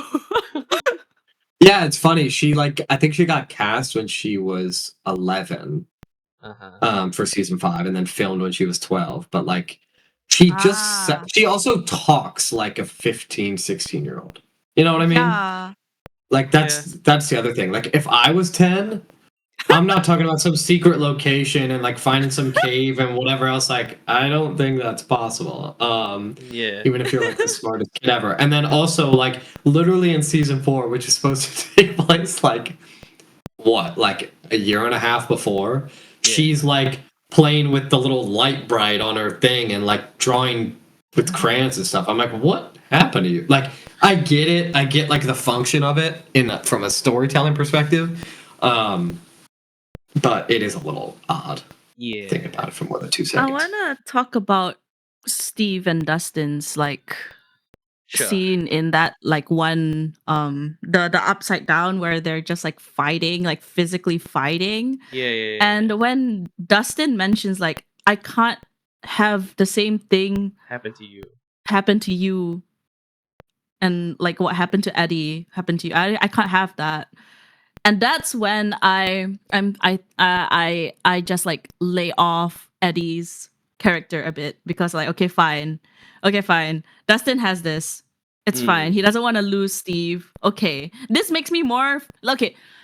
Steve and Dustin, and he has survivor's guilt because Eddie's dead. Yeah, good. I guess so. But, like, Eddie, like Dustin and Steve, they have this like, for their scenes, I feel a lot more as compared to when Eddie was around or when Eddie died, because like we've known these two characters since like season 1. So I feel a lot more for these two pair. Also because like the show really knows that Gaten and Joe's chemistry is really good, so they're just clinging onto that for like a lot of the big emotional moments. They have really good chemistry, even off screen. Oh yeah. Like, oh my gosh. And I love that Google search video where It's Joe Curie pregnant. Oh yeah, that one. Yeah. Gain just dies. Yeah. It's so Another thing that relates to the Dustin and Steve's thing going on is Nancy and Jonathan's breakup. Yeah, no, that was good. That was like, damn, that breakup. That can never be me. I can never break up like that. I don't know. It was a good scene. I really like what they did with like the whole of like, oh, we are just two different people right now, and we Mhm. can't just keep being together because trauma. Like it's very Yeah. mature, and I like what. No, seriously, like it was a really like I like what they did. What else you want to mention before you have to hop off? Okay, I've mentioned like most of my points already, I think. Uh-huh. So you just don't like the finale because it's too happy. Yes. I want them to be depressed. Hell yeah. No, no, no, no, no, no. Oh. That is so terrible. Objectively terrible. What did you feel? How did you feel about the difference between like volume 1 and volume 2? Because that's also a big divide between Oh. people. I don't know. I just watched. No feelings. They just came out at different times. Okay. Okay, so you didn't feel like volume 2 was like a significant downgrade in quality, or like, you know, because people were flipping out. They were acting like it was Really? like, oh yeah. I mean, season 5, episode 7 is the worst rated episode of the show now. Which one is How that much? again? It's the one that he comes out. The What Will comes out? It's the Will that Will comes Will. out. Oh, okay. Oh, okay. I mean, how much of that is just, you know, Bad people faith. being Yeah. The fact that Yeah. it's in the 80s and everyone's just like, okay, you're gay. Moving on.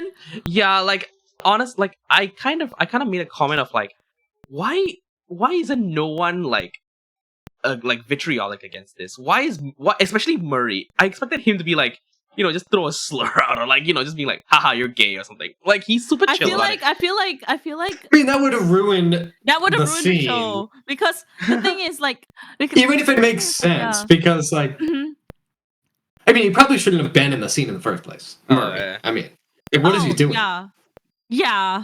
And what is Because- Kali doing there? Like, Oh I my don't know. Kali, I swear. Yeah, you didn't even talk about her. It feels like she's shrunk. Oh no, she's just always really short. The reason you think that is because Millie Bobby Brown was like 12 years old when you saw Kali last, Right. and now Millie Bobby Brown How old is the actor for Kali? Also in her like early 23, I think. Oh, really? I thought she was. Yeah, you might be right. That like dang, like Millie grew. Like Yeah. Well, yeah, it's grew. been almost 10 years since you would have seen Kali last. Yeah, and also like Uh, I guess the fact that like we parasocially know a lot more about Millie than we did back then. It's just like, oh, in the time of in the span of the entire show, she got married, she has a kid, and like and now she's like and she's back to playing a 16-year-old. It's a bit harder to believe. Yeah, it's hard. Oh, because like she's 16. They couldn't time jump. I mean, like I understand why, but like still. I never thought that was hard to get around. I've never thought that about this show. No, Like, people are like, oh, they look like they're 30 or something. I'm like, I don't know. They look like, when they're at graduation, especially, I'm just like, yeah, they look like kids that are graduating high school. I feel like if we were to see who looks the most teen like, it would have to be Dustin and Yeah, maybe Dustin kind of looks the maybe same. maybe Lucas and Max. I think they do a good job of making Lucas look younger than he actually is, like, in real life. Because, like, in real life, he's got a beard and he's got, you know, whatever. Like, he definitely For looks older. sure. That's crazy. Like for me, L just is like one of like basically one of the only ones that just looks like an adult along with Noah. Will. Really? Will and L look older than 16. 16. like Now they I'm look trying to their think. actors' ages. Yeah. Yeah. Yeah, I guess they don't look 16 necessarily. I think they probably look closer to like 19. Yeah, that's what I'm saying, you know? Yeah. But that's such a, like, I don't know, to me it's such like a negligible thing. I mean, like, I'm not watching Spider-Man 1, like Tobey Maguire is like clearly 30. I mean, like, you know, it's just like, I don't know. I wish that the show was filmed in a quicker succession, and I wish that, like, you know, it didn't take 10 years for 5 seasons, but yeah. I don't know. To me, it's not as distracting as, like, I don't know if either of you have seen Better Call Saul, which is supposed to be a prequel to Breaking Bad, and these characters are like clearly 10 years older than they were in the original show. But it's whatever. Yeah. How did you? Okay, my last question for you: how did you feel about Kali coming back from season 2? Why? No. Why are you asking, or is it? No, like Why bring her back? why is she here when she made no relevance in the last season or season 3? Mm, She was like a thing in season 2, right? Like the sister Yeah. episode. Like that's sweet. The sister arc is sweet. I feel like it could be more interesting, but it's a little less interesting for me. But they made Kali suddenly important, which is okay, I guess, because I mean, I'll did get we the need sister. her to be back in the show? Like, did we need another character? No, They probably wanted to not. kill her off, so hey, there you go. Yeah. Yeah, so I guess technically that is the character that they chose to kill off, and you see her die, and it's like, whatever. yeah. But like I think ultimately, honestly, the reason they put her in the season is because like the Duffers just had a vendetta against everyone who hated that episode, and they're just like, we're gonna prove it to you guys that this was important, that episode was important, and we're gonna bring her back. Like they didn't want to leave any stone, unturned, and so they're like, oh, we need Yeah. to like bring her back so that episode is important. Like that, I swear that's probably why they did it.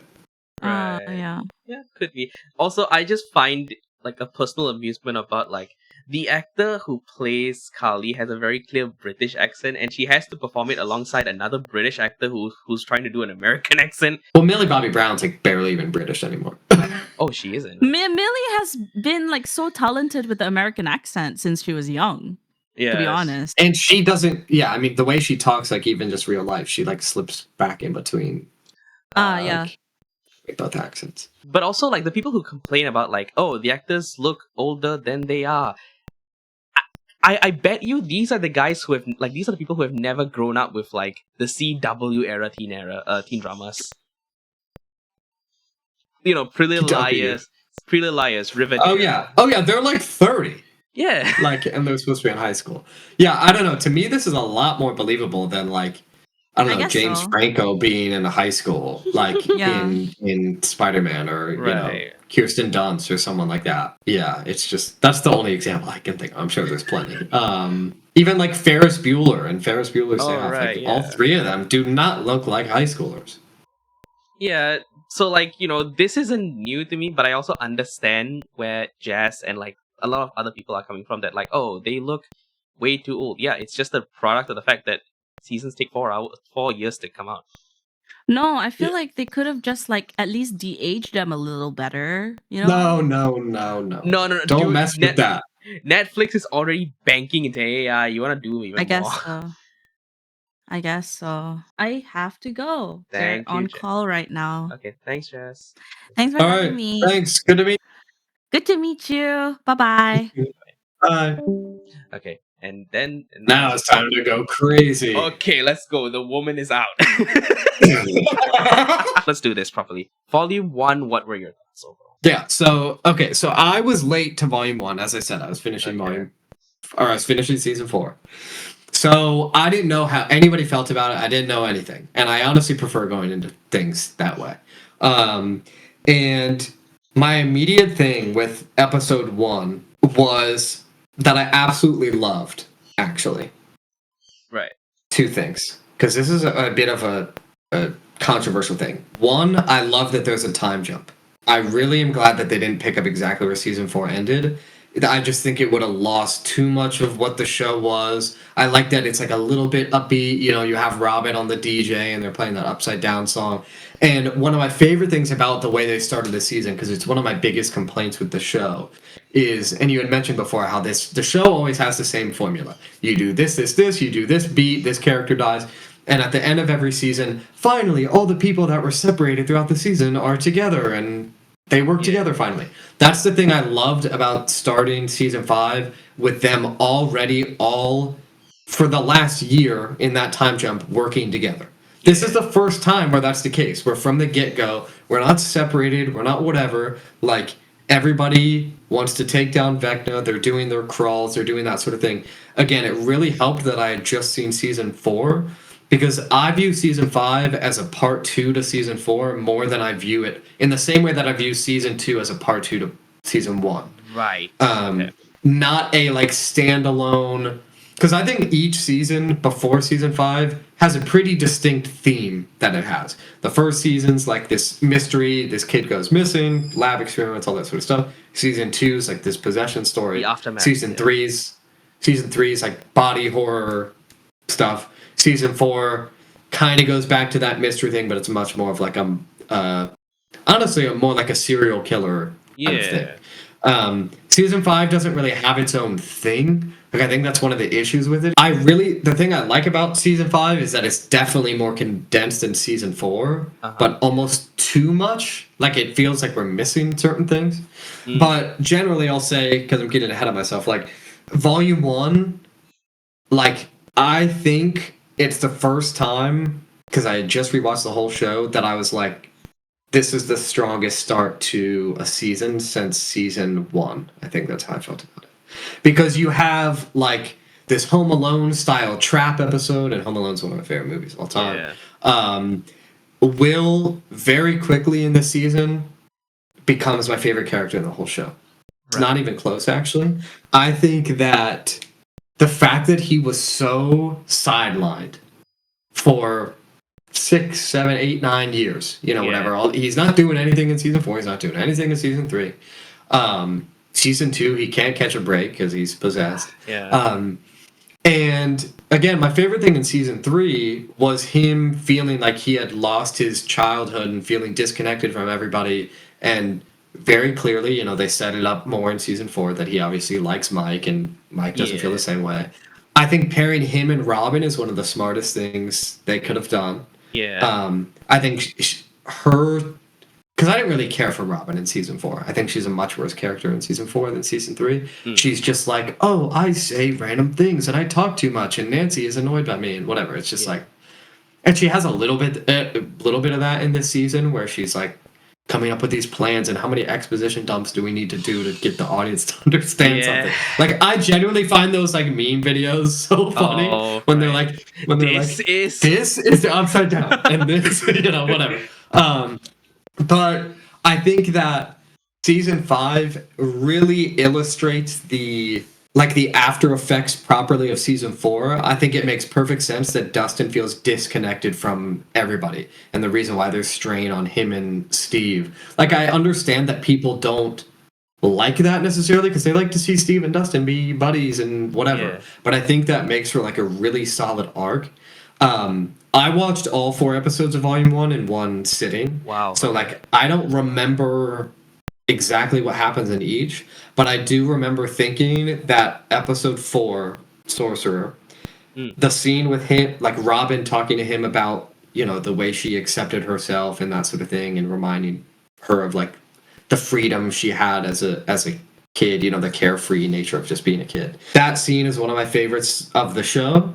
And then using that at the end of that episode, when they flash back to him and Mike, and he is the freaking goat, and he kills these 3 demogorgons like Vecna, and he's just straight up aura farming. I'm like, I always thought they were going to give him powers, because it's like, if you're going to keep doing this for a few seasons, like, just have it pay off somehow.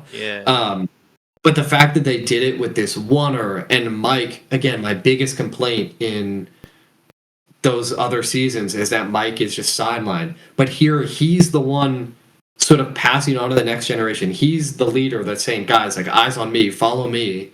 And like, he's the one that's helping Holly the most, giving her that's my favorite thing about, like, Holly the heroic, that sort of thing. He can be like this big brother to her. I was like, so all of those things that I had complaints about, like people being separated, people getting sidelined, all this sort of stuff.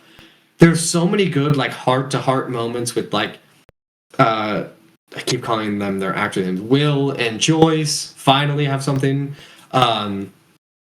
Again, after, like, kind of forgetting about them for, like, 2 seasons straight. Like, we don't see Joyce and Will together at all. I think my major complaints with Volume 1 continued throughout the rest of the season. I think Linda Hamilton's villain and the military in general is like, why are we doing this again? And this is like a complete waste of time. Like, just the most underwritten, worst villain has that, like, they could have spent at least a little more time on her. At that point, just like resurrect Dr. Brenner, please, because like I can't Yeah. take it.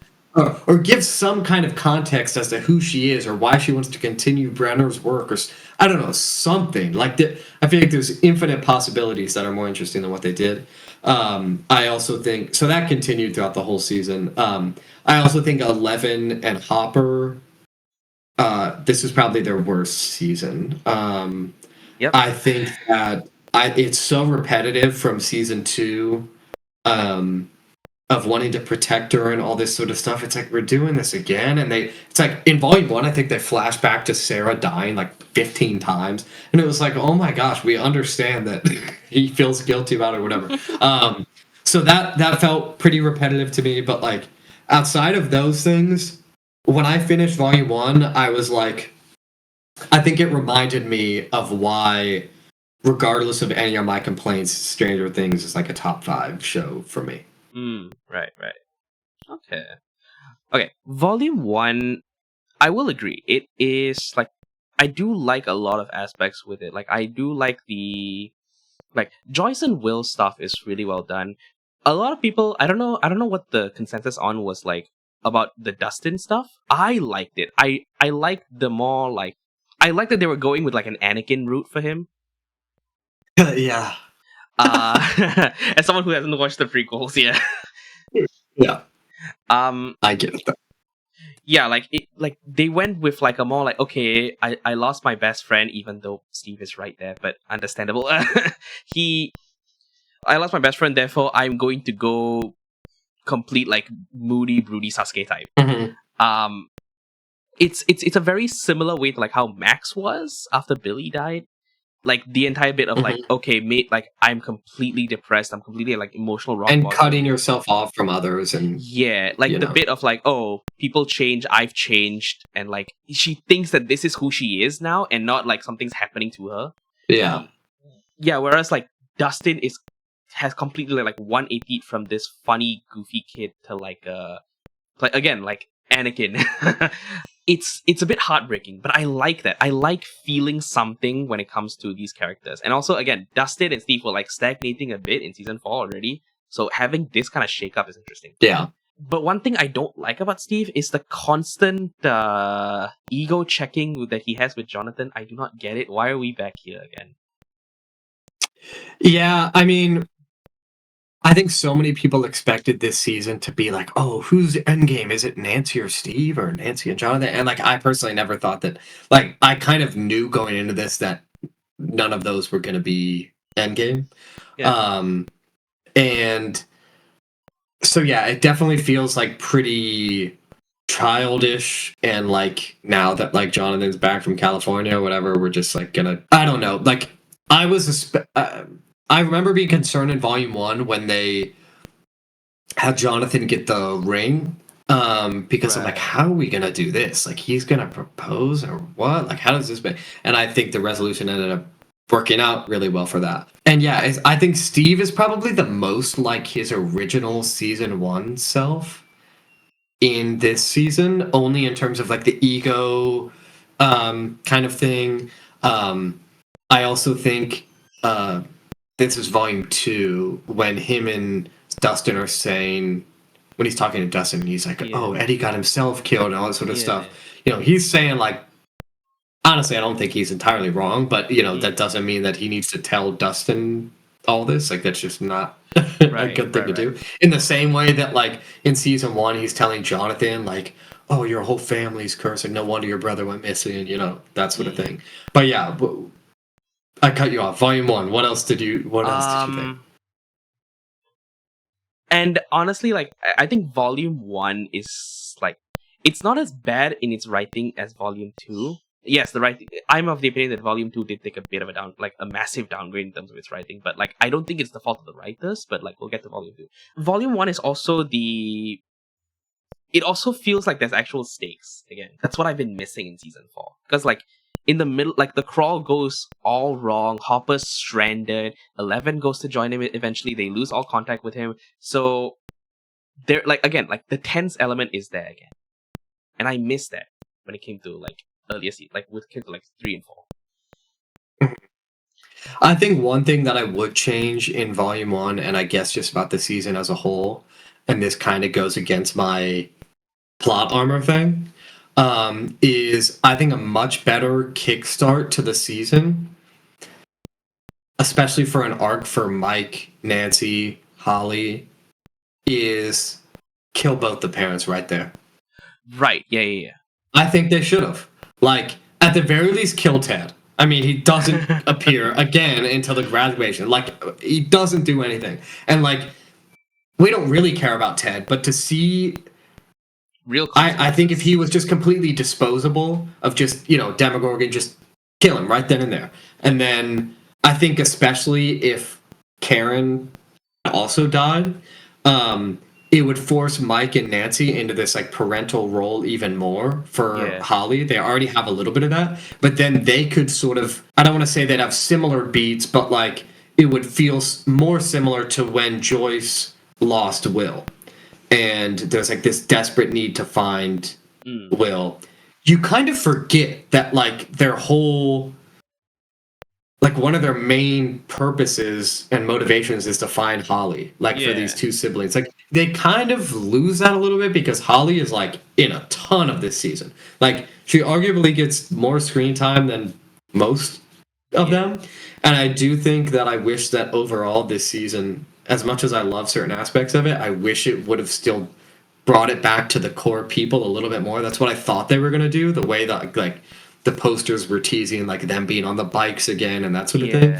I wish that it was the core group because like Holly's like such a main character, and it's like, okay, great, we have another one, and now we have Kali back and all that sort of stuff. And like Kali being back, I wasn't like, yay, she's back. But I also liked the idea that Vecna wasn't behind that door and that they're just trying to like, they're desperate to continue this cycle and get more people that are like super powered or whatever else. Like, I think it's kind of a unique way to bring her back, but I really do feel that like the writers are just like, well, wait, we have to like close off that story and do it some way, and so just kill all of her friends and like bring her back or whatever, and give Eleven some kind of reason for wanting to sacrifice herself or whatever.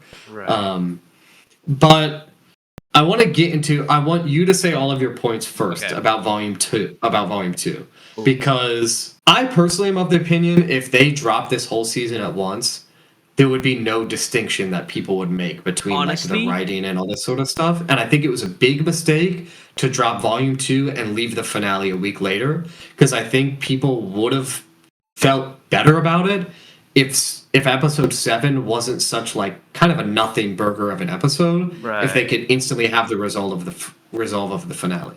But yeah, what are your thoughts on volume 2? Okay, volume 2, it's very okay. This is the first time that I've seen the Netflix second screen mandate TM in full effect. Yeah, because like, I can kind of see that. Like you know what that is, right? Yeah, you mean like I'm trying to phrase this properly. Like meddling of a studio. I don't know if that's what you mean. Yes, but also it's like the writing, like the Netflix has been like there have been articles about like Netflix telling. Oh yeah, like, and the. Oh yes. Or like write as though you know the audience is watching on their phones. Yes. I forgot that I learned about this like a few days ago, and it's terrible. No, it's tragic, and I think Stranger Things Volume 2 specifically suffers the most. Seasons 1 and 2 seasons 1, 2, and 3 treated you like adults because like they knew you could more or less understand it. Like example, again, the light scene from season 1, right? Like I'm very sure the scene wouldn't have been that important or like crucial or like iconic if Joyce just goes, Will is communicating with the lights, look at what he's saying. Yeah. And that is what they do in season 5. It's like literally like, oh, this thing's happening, we have to say that it's happening.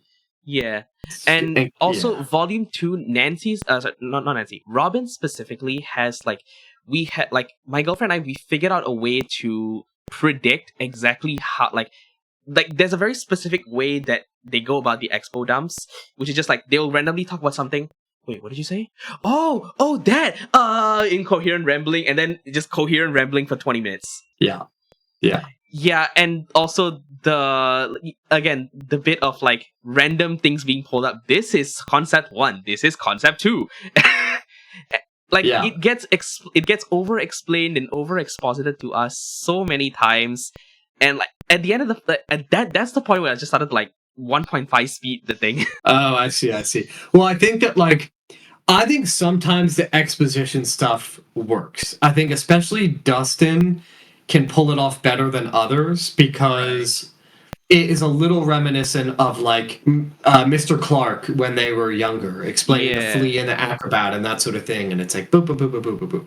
Like that makes sense from like, oh, trying to understand it scientifically or whatever. But then when Robin, this was the only time where I remember thinking, like, what are we talking about? She like grabs these 3 records. She's like, this is Will, and this is Holly. This, they are possessed or whatever. It's like you could have just, you didn't even have to say that. I mean, you could have just said it, but like, what does this have? What does this little visual example have to do with anything? I don't know. Yeah, that made no sense to me. I think that there's still so much stuff that I like in Volume 2, and I feel really weird segmenting these things because that's not how things are like made to be seen, or I don't think they should be. Like, I doubt you've ever same Cobra Kai. I mean, that show... I think that was released like, week after week, right? Well, they used to do for the first 5 seasons, whole thing at once. And then for season 6, they made it, it was 10 episodes per season, but for season 6, they did 15 episodes, and it's 5 seasons, volume 1. Or sorry, 5 episodes, volume 1, 5 episodes, volume 2, 5 episodes. And it was like... Was this after... It did not work. This was like a year ago. This is the first time that I had seen. Oh, really? So after season 4 of okay, there you go. Stranger Things. But that format like never really works for me because it's like it segments these things in a weird way, and I think that I felt really strange because I watched the 3 episodes and like I loved I think I remember loving Shock Jock. Like I think Steve and Dustin's stuff, their whole arc, and like Gaten's acting especially, I think is just like top notch. I think he's one of the best of the kids, him and Sadie probably. And then I loved like the way they resolved Nancy and Jonathan. I kind of thought the explanation for the upside down being a wormhole was cool, but it was just like we have no time for this. Like exactly. This should have been detailed like last season maybe. Yeah, last season, or at the very least the beginning of this season. Like it should have been something that we do. But especially for me, when Volume 2 when I feel the need to like, I was so confused because I watched Volume 2 and I'm like almost crying at the end of it after Will's speech. And I go online and it's honestly become this thing, and I've talked about this extensively with other people, where I'm like, I think I definitely am too, not influenced, but like, affected by how other people perceive things, because I like will watch something and I love it or I like it a good amount. Like I have my problems with season 5. I think it's definitely actually my second to least favorite season, but it's not worse than season 3. But I go online and I see all these people like hating that Will's coming out season. They're like, oh, he spends 20 minutes doing this or whatever, and I'm like, it feels so in line with his character to me and so overdue in a way. Not overdue, but like necessary. I think you could have shrunk it down, have it be Mike, Will, Dustin, Max, his mom, maybe Hopper, but like Jonathan too. Like get rid of all those extra people. But like I thought, and I think people have too much of like this, again, parasocial or lack thereof parasocial thing with actors where they have this hatred towards Noah Schnapp for reasons. For reasons. And it's like, and it's like, what happened to like, I don't know, separating these things and like just, I think Noah Schnapp personally like acts circles around some of these people. Yeah. I don't know. I think sometimes in these like serious scenes where he's trying to be like foreboding and whatnot, that doesn't always work. But I think in terms of what he was given, you couldn't do it much better. And I think that episode 7 in general is like, it's much less of a compelling cliffhanger than it's just a setup episode. It's like, oh, we're gonna do this, and then the finale starts with them doing said thing. Like that, I don't know. It's the Infinity War of like Stranger Things. Yeah. Well, and that's the funny thing is like, not to compare this too much to Marvel, but I prefer Endgame over Infinity War like crazy. Yeah. Like, I don't think that's a popular opinion. I think most people prefer Infinity War, and it's usually not even close. I think I would rewatch Endgame more than Infinity War actually. Oh, okay. That's good to hear. I think the core of why I feel differently about this season than everybody else, and sorry I'm rambling so much, No worries. is that, the show to me, I had mentioned at the top of like for season 1, is always at its best when it's like emotionally resonant. Not when I'm like scared or when I'm like, oh, what's going to happen in the big fight or whatever. It means actually legitimately nothing to me that the fight takes 5 minutes. I could not care less that it takes such a short amount of time in the finale. And I'm kind of jumping ahead to that at this point. Right. Because what I felt when Joyce is like chopping off his head and it's flashing back to this trauma for each and every one of them. Again, it's why I don't feel the need for people to die, because I'm like, their lives have already been literally ruined. Like, yeah, it's a happy ending, but they're like, you're permanently scarred from this stuff. It's not like they're just like, oh, whatever, fine and dandy, whatever. Yeah. And I also think the thing I mentioned in season 1 is that this is like a coming of age story, and to see like these kids grow up and like overcome this thing, even though it was some creepy monster or whatever else. Like, I think I wrote this in my letterbox review, which I'm sure you've seen. And I saw your excellent 3 stars. From pretty much that point, when she was like chopping off Vecna's head, I was more emotional, like crying, than anything I've ever seen in my life. So the last like hour, pretty much, I was gone. Like I was just like, I think it's because I care that much about these characters, and like regardless of any critiques I have of like, again, the villain, you know, Linda Hamilton being terrible, or even the finale having some really rough dialogue, like really some like Marvel kind of like, they get there on like the abyss thing and Lucas is like, suck it Armstrong. It's like, why would you say that? Like, what? I don't know, there's things like that where I'm like, ooh, like maybe we could have rewrote that, or you know, whatever. That's something I definitely felt this season compared to almost every other. Like, the way they talk is so like not how people talk. Like, Robin is like, you just jacked into the whole goddamn thing. It's like, who says that? Like, who? I don't know. Then there's multiple times where Murray's like, hey, we've got company. It's like, oh my gosh, like how many cliches can we fit in here? But when I am like emotionally moved by something, my like rational, critical part of my brain is like honestly gone. Like, I don't care anymore that there's this, there's that. The fact that they stuck the landing, and like Jazz was saying, with the ending scene, and honestly I think the whole ending epilogue, seeing Mike, seeing all of them like tearing up, putting their books away, and seeing Mike at the top of the stairs. I've seen the finale 3 times now, and every time I'm crying. And I'm like, what is this about this? I haven't figured it out fully, I don't think. But I think that's where my like strong defense comes from, where it's not like I don't see the problems, and I genuinely think it's hilarious when people are like reenacting scenes and whatnot. Like, it's so funny to me. But I do think it's a bit unfair that it's being written off as like this terrible conclusion, when like a month ago everybody was like, oh yeah, this show's great, you know, when volume 1 was ended with episode 4. It's like, I really think this streaming format and this constant need to see everybody else's opinions and everybody complain about everything all the time, it's just ruined like enjoyment of things in some ways. And it's my biggest like tell that and this has nothing to do with Stranger Things necessarily, but my biggest tell that I'm like, I need to get off my phone sometimes. Yeah. Like, because this is like, the reason why I wanted to do this is because I'm like, I need to talk about this. Right. And not in a way that's like I kind of hate season 3, and so I got my fair share of I got that out of my system, but yeah, I don't know.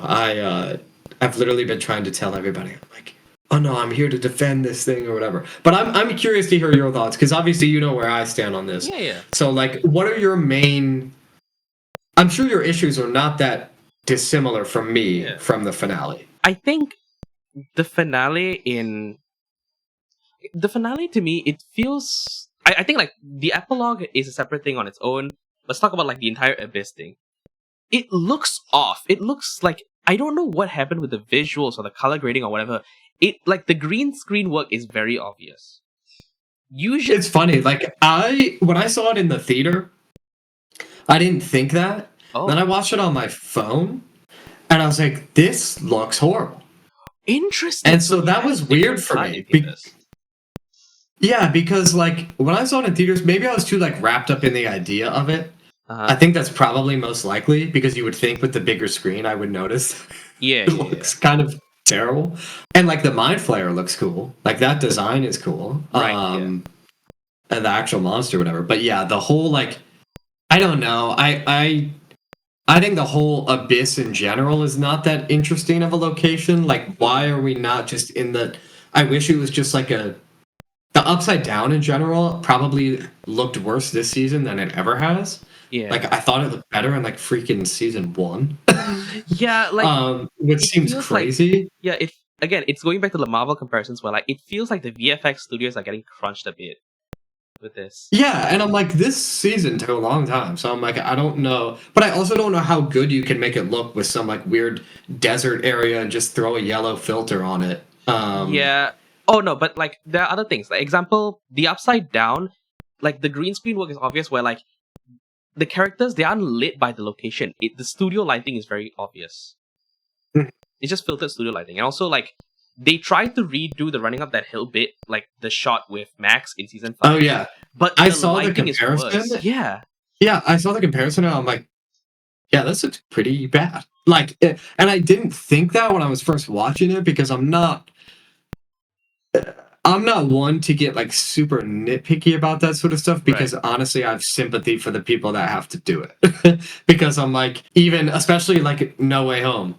Yeah. Greatest movies ever made. That was during COVID and like almost entirely shot on blue screens. Yeah. And you could 100% tell. Like, there are some shots in that movie that it's like, this looks objectively bad. But like I don't care. Like, that's where most of these things come in, where I'm just like, I think I can look past it pretty easily as long as it doesn't take me out completely. Yeah, exactly. But I think with Stranger Things, it has that issue of like it nothing looks believable to me. Like the Upside I think it's hard in that Abyss, especially, and the Upside Down stuff. There's like nothing tangible to latch onto.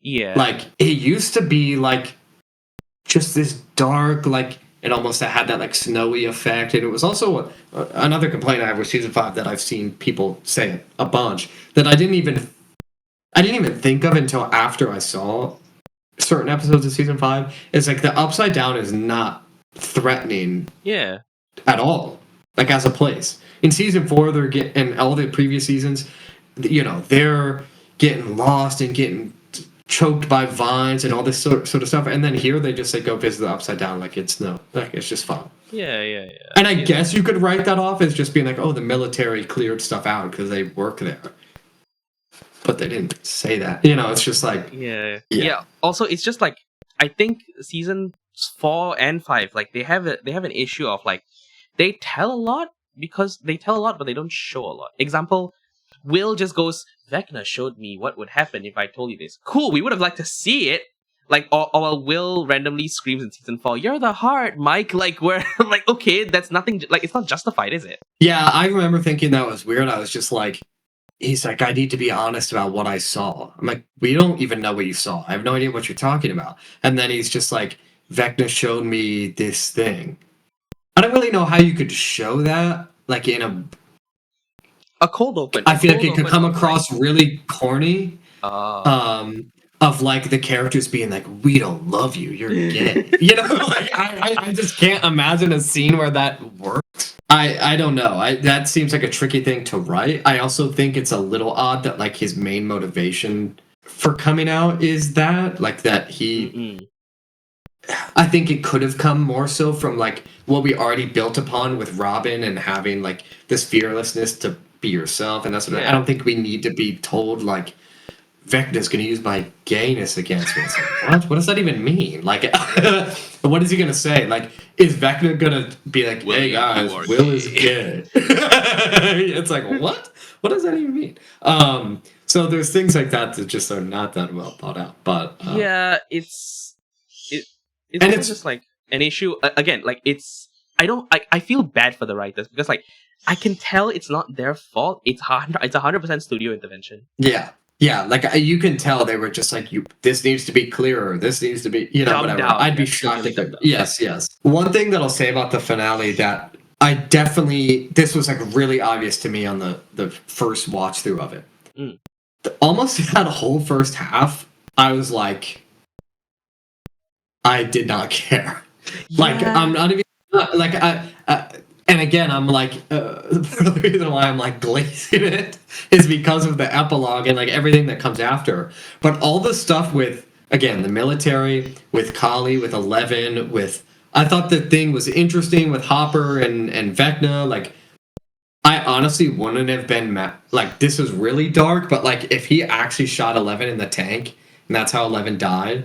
I mean that's brutal, but like No, that would have been lame, and also it wouldn't even. yeah, I mean, that would have good. been really unsatisfying and all that, but I just mean the general concept of it, of like the distortion of his mind and using Yeah. that like guilt against him and that sort of thing. That's interesting. But again, like when Kali was dead, I was just like, I don't care in the slightest. Like, I remember thinking when watching the finale, I was like, wait, this is what we were building up towards, and then it literally wasn't until probably again the moment with Joyce because I care much more about like the how I'm Yeah. feeling emotionally than I do about like because I felt that way about most of the finales if I'm being honest. Like a lot of people hold the Battle of Starcourt Mall in really high regard.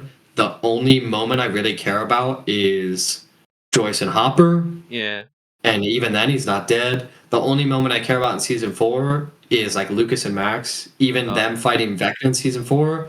People are like, oh, the fight was better in season 4. I'm like, was it? Like, I don't think so at all. Like, Nancy's shooting him with a shotgun, Eleven's doing something, and then Mike's like, I love you, and like, Yeah. all right. Like, the things that, again, that I remember loving about these finales is these small, it's the Dustin and Eddie's uncle, it's the Lucas and Max, it's the, I don't, season 3, what they do, I don't care. But like when in season 2, they're just trying to close the gate. That also I never really felt anything. But when Jonathan and Mike are sharing memories to Will, Right. to get that's what I care about. So that's why I'm like, is this not what people wanted? Like, did they want some like 20-minute Marvel CGI battle or something? Oh no. To What be do you? honest, I don't get it. I used to like. I was initially was like, that's it. It's like the coming out scene was longer, but I also understand that like we aren't here for the giant kaiju battle. Also, visual effects are expensive. $400 million. Well, yeah, and it's like that's what people complain about all the time about Marvel movies, that they like jump the gun and have a huge CGI third act battle, and it's like now we didn't get that, and you're like, oh, the fight was so short or whatever. It's like that's never what I cared about personally. Yeah. Like we all knew Henry was gonna die. I mean, one thing I was incredibly glad about because during the finale when they like show that the Mind Flayer and him are connected, I'm like, don't you dare. When Will is like, you were a kid just like me. I'm like, no. Don't you dare like, sympathize. Yeah. if you, no. So I was so glad and Jamie Campbell Bower is like insanely good. He's like, no, I chose to be a part of this. Like, this is not, I could have left if I wanted, but I didn't want to. I'm so glad they made that decision because, like, he needed to die. It was not going to be like, I think you had said before you saw it, like, they better not redeem or do some redemption. Right. Yeah, that's bad. Yeah, and also like I kind of knew that like the redemption arc was where they was sort of going. Again, the fact that they didn't is incredibly like it's one of the one good decisions the writers have made in volume 2 onwards, and also the fact that it retcons and re-retcons everything we knew about season 4 is a little bit irritating, because like we were under the assumption that like Vecna created the Mind Flayer, because like he was the first one in the Upside Down. Like That's a good point. 11 just like banished him to the Shadow Realm, and like that's where it came from, right? Like he's the head honcho of it all. He made the Mind Flayer, like from the Mind Flayer come the Demodogs, and so on and so forth. So everything reports back to him. But this sudden retcon of like, well, no, the Mind Flayer is a separate entity, Vecna is a separate entity. I think I always thought that was going to be the angle, though, because, like, if anything, I think season 4, I felt like it was more of a retcon from the previous 3 seasons, because it's like, oh, let's just forget about the Mind Flayer. Vecna was there the whole time. Let's flash back to season 1 and act like Vecna was there that put Will up against the wall. It's like, okay. Yeah. Also, speaking of which, like that cold open in like the first episode, I thought it was a recast. No, it was apparently a deepfake. Oh, yeah. I mean, I instantly could tell that was the case. I think the shots from, like, further away look pretty good. And I think they should have stuck with that, because it's just, that is one thing that's, like, kind of distracting, especially because we know what Will as a kid looks like. Yeah. I just watched season 1 3 months ago, so I know what, so it's a little odd. But I also get the point of doing it that way. Like, it kind of helps rewrite it in a way. But I think that the reason I mind this sort of retcon that you're talking about less is that in season 4, Dustin explains that, like, Vecna is the Mind Flayer's 5-star general. He doesn't say, like, that Vecna is the one running this and he was in control the Mind Flayer the whole time, or something like that. So I knew literally as soon as the season started, I'm like, yeah, Vecna's the villain, but he's kind of just the personified version of the Mind Flayer. That's what I thought. Which is why he says we are one, and whatever. I think it could have been better executed, probably, but I think it made sense. I think for as much as the writing clearly was flying by the seat of their pants, like, there's no way they had any of this figured out in season 1, 2, 3. Like, clearly they just came up with something new every season. I think they did probably the best they could to try to have it make sense. Yeah. But even they like break their own rules. Like, I've been thinking recently about how, like, the Mind Flayer's on fire, and, like, where's Will? Like, he's fine, I guess. Like, they literally talk about how Vecna and the Mind Flayer are connected. So you heard the Mind Flayer, you heard Vecna, but yet Will is, like, stifling his powers from Vecna, and yet he's fine. And the Duffers are like, oh, he's off screen. It's things like that I'm like, maybe you just shouldn't say anything. Yeah.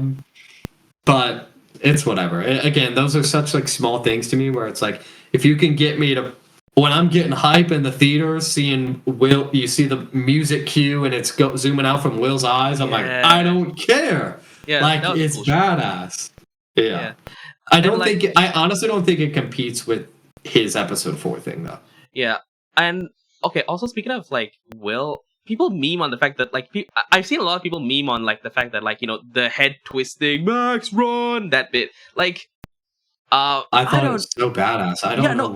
That was cool to me. Yeah.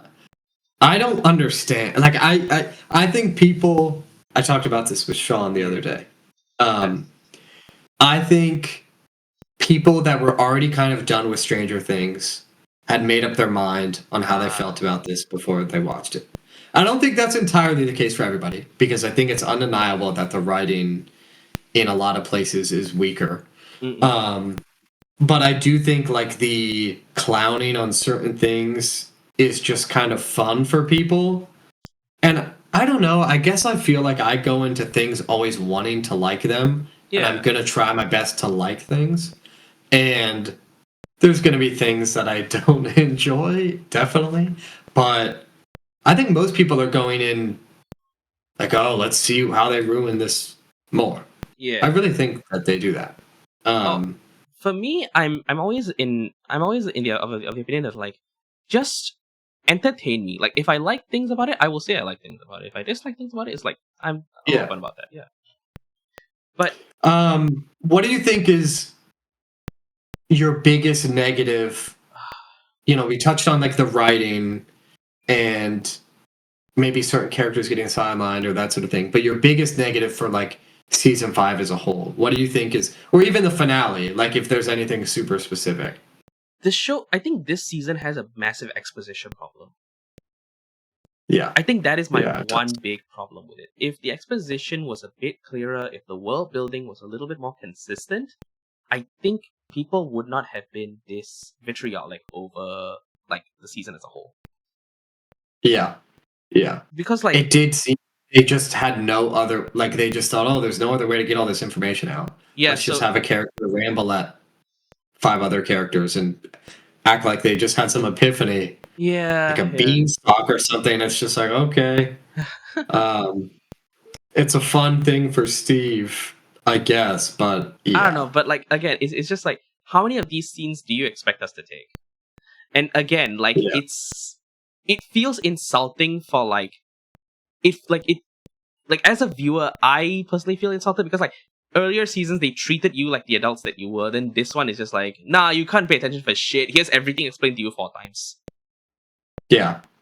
Yeah, it does worry me from the sense of like the future of how people watch things and need Yeah. things spoon fed to them, especially younger people, like not being able to, having such short attention spans, and then also like again needing like it's overkill, like Yeah. crazy. That whole like second device thing or whatever, like that's what made me so glad to see this finale, and I'm sure it skewed my perspective a little bit on how much I liked it. Seeing it in theaters, and like I saw it with my sister who loves the show, and like it just feels a lot more like communal in a good way, and like it was meant to be seen that way in some ways. Because like I don't want to be like watching it on my TV while like checking my phone or something like that. Which is why like when I do try to watch a movie or show or something, like I don't have my phone or anything even in the same room, because I'm like, that's not. But that's like we're screwed. That's who we are, because like we try to respect the filmmakers or like the TV showrunners and whatever, the crew or whatever they're working on. Then but most people don't really have that anymore, which is a bit sad. Like I think the one streaming service that does respect you is Apple TV Plus. But then again, Apple TV Plus is like you go for artsy shit there, like Well, yeah, it is kind of that always surprises me that Apple of all companies is the one that's putting out like bangers. Like Severance really, as a totally different aside, like Severance trusts its audience to stay locked in. Yeah. Despite that, it's like a slow burn or whatever else. Like the fact that anybody could say that, like even in any of the seasons, that Stranger Things is boring, I'm like, I don't know how I could think that.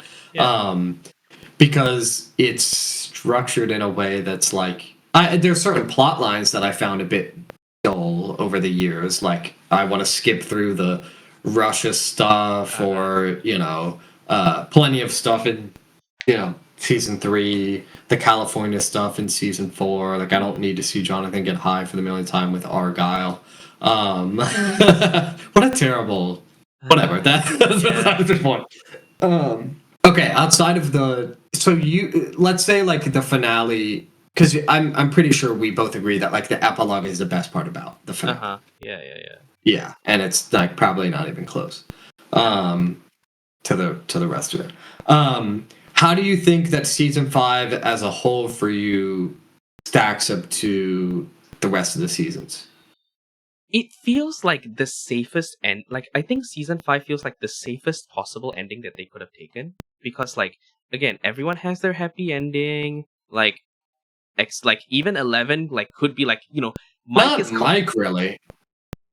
Like Mike's alone. Oh yeah, no, but he still has his friends sort of. Yeah, but like his friends are moving away and stuff. Are they?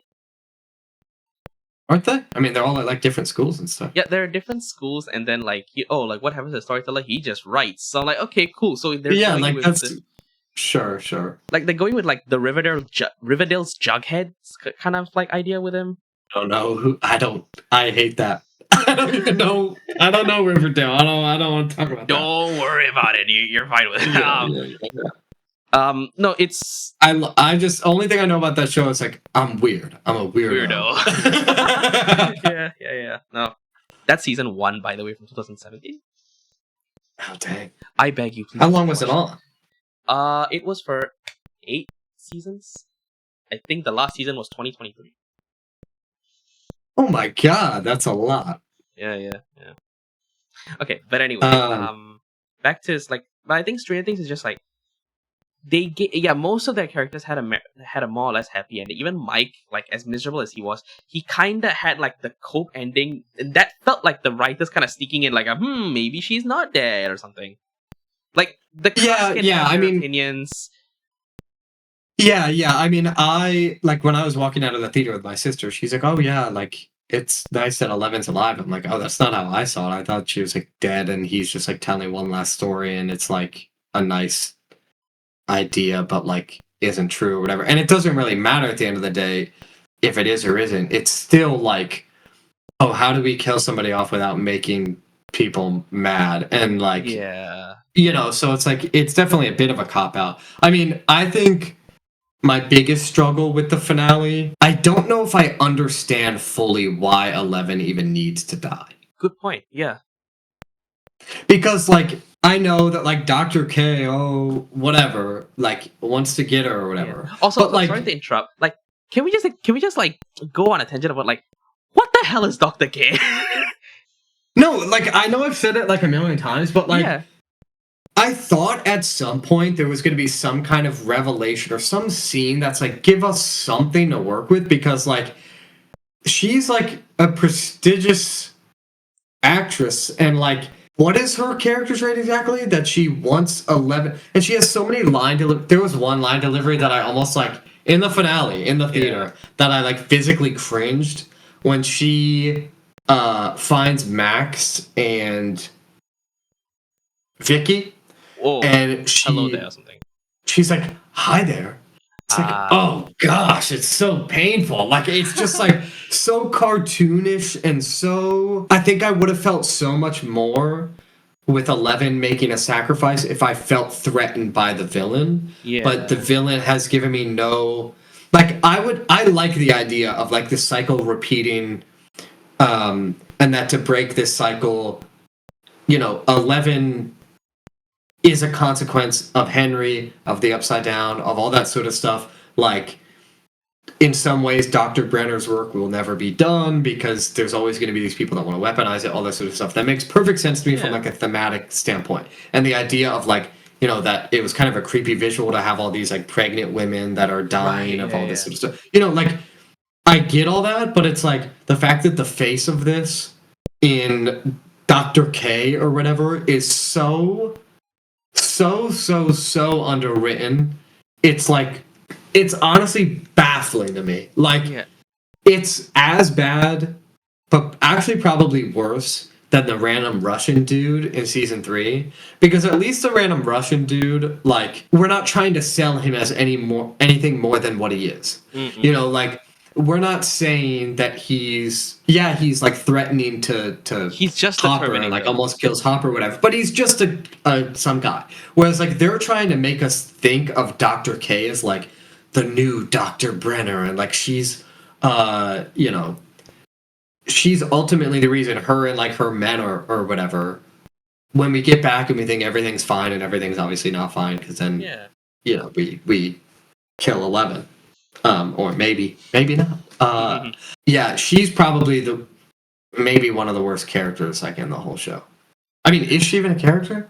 Like, I thought that even in Volume 1, one of the complaints I didn't touch on in Volume 1 is like the weird rushed thing about like Hopper's having bombs strapped to himself, and he's like, it's a fail safe, whatever. It's like, okay, you're obviously not gonna do that. And then like she like traps him with some upside down thing, with the hot and cold thing, and it's like, what are you doing here? Like, it was just terrible. Yeah, I think my theory about why Dr. K was a thing was because like they realized they still wanted to do more Brenner stuff, but they couldn't. But A, they couldn't get Modine back. B, they kind of killed him in a way that you can't really come back from.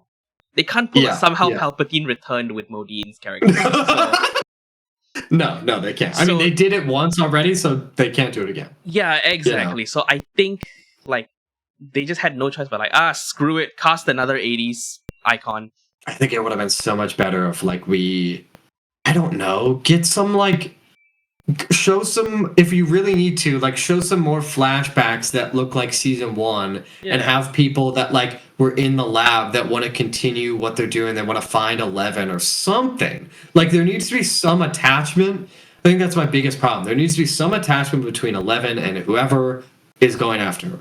Not just generic military lady knows about, like, I don't know, make it Dr. Brenner's cousin or something. I mean, I mean that's not a good idea either, but I just mean like, I think that would be a better way to start, like have that in episode 1 of the season, spend even just 15 minutes on something, and that could make a world of a difference, and cut some of the stuff with the kids and Derek and whatever else. Like he's funny, but like you don't need all that. You can only cut some of Holly's stuff, do something. Yeah. And also, speaking of Derek, you can only take so long of just him having one joke.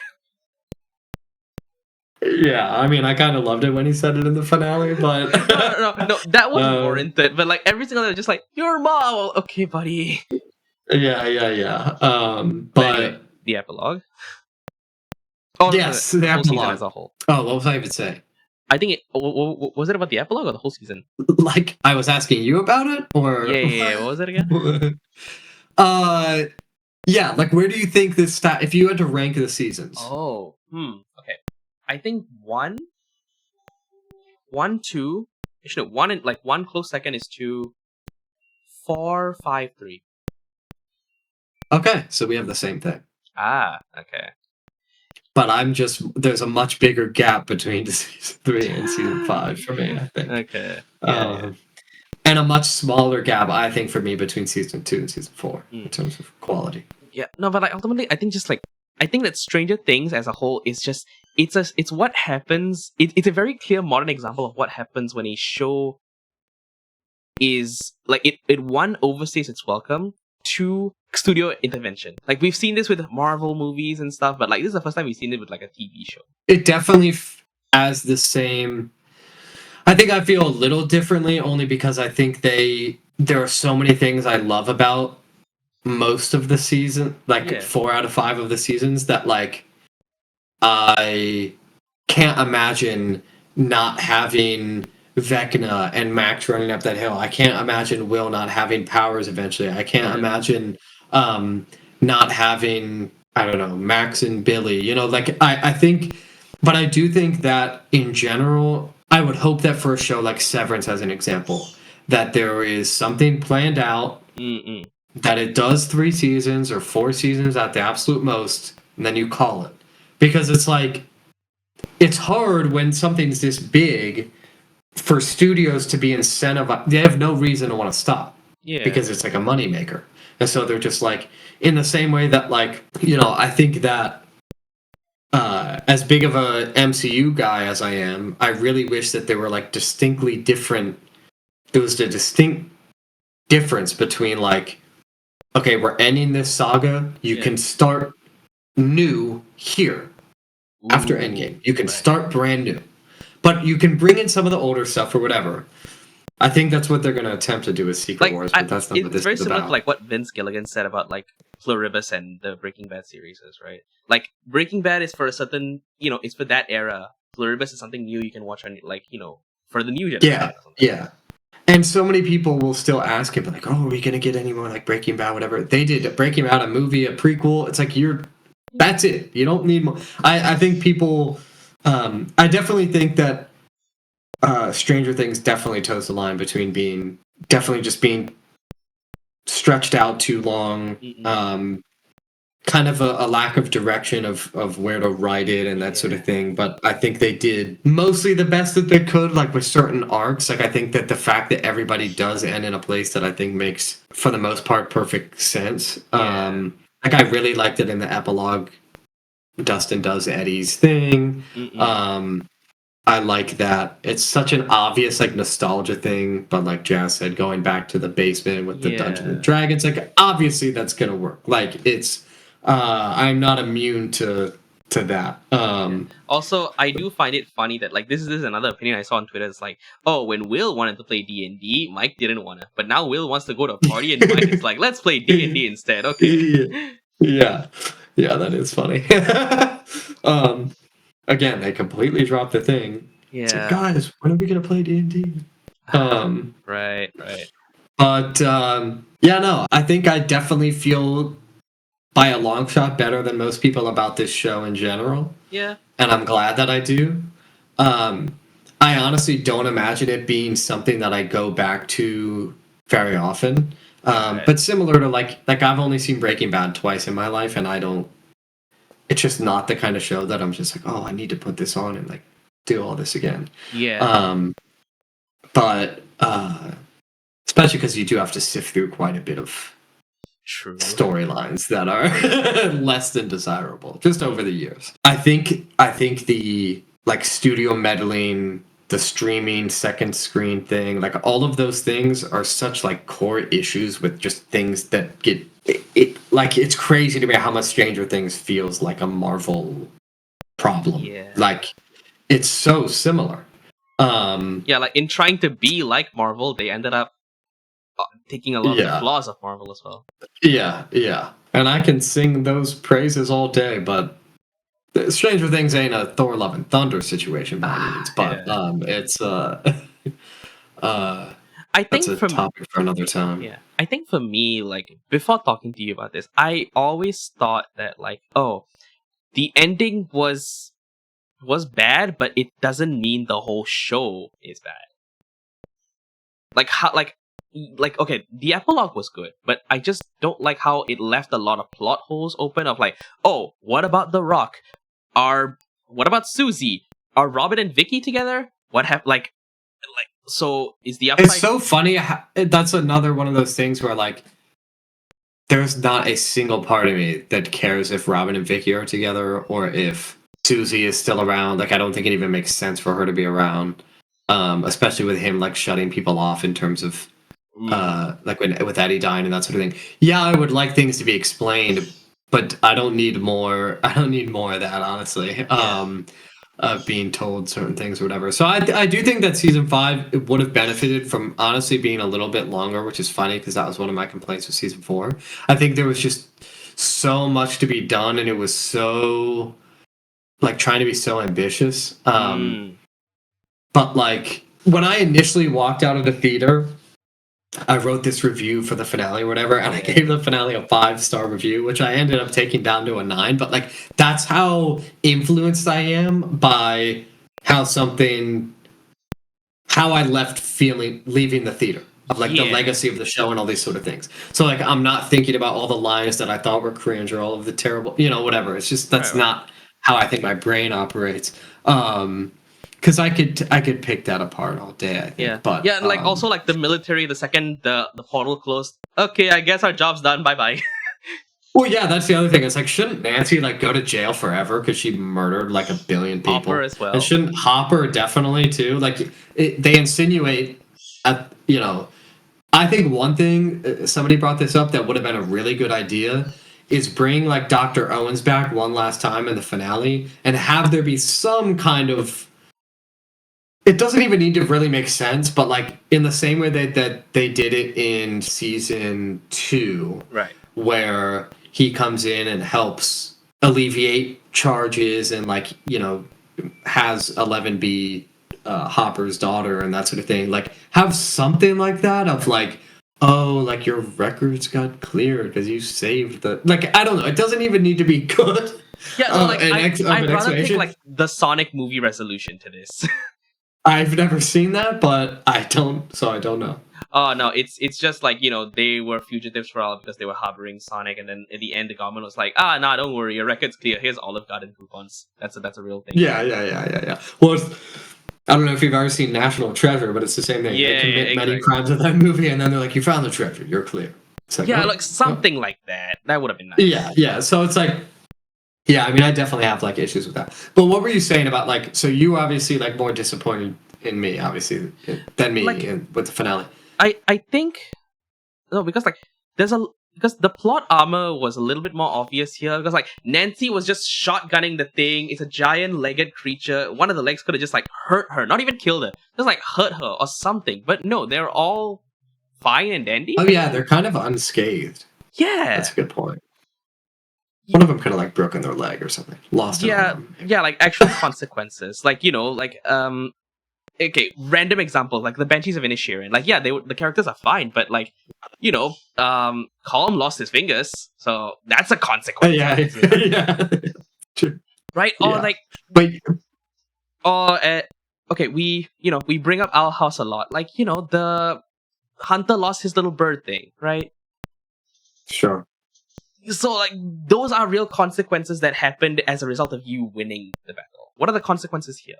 11's gone. That's it. They're all Traumatized. traumatized forever.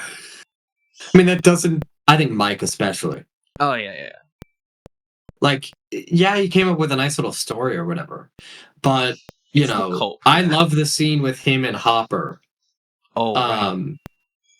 At the sitting at that bench or whatever.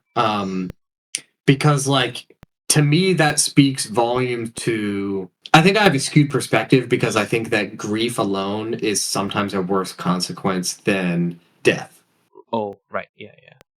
Because like if like even when he's being told by Hopper like you need to know that this was her decision and it's not your fault or whatever, that's not going to erase that one speech or whatever isn't going to erase that feeling for him, obviously.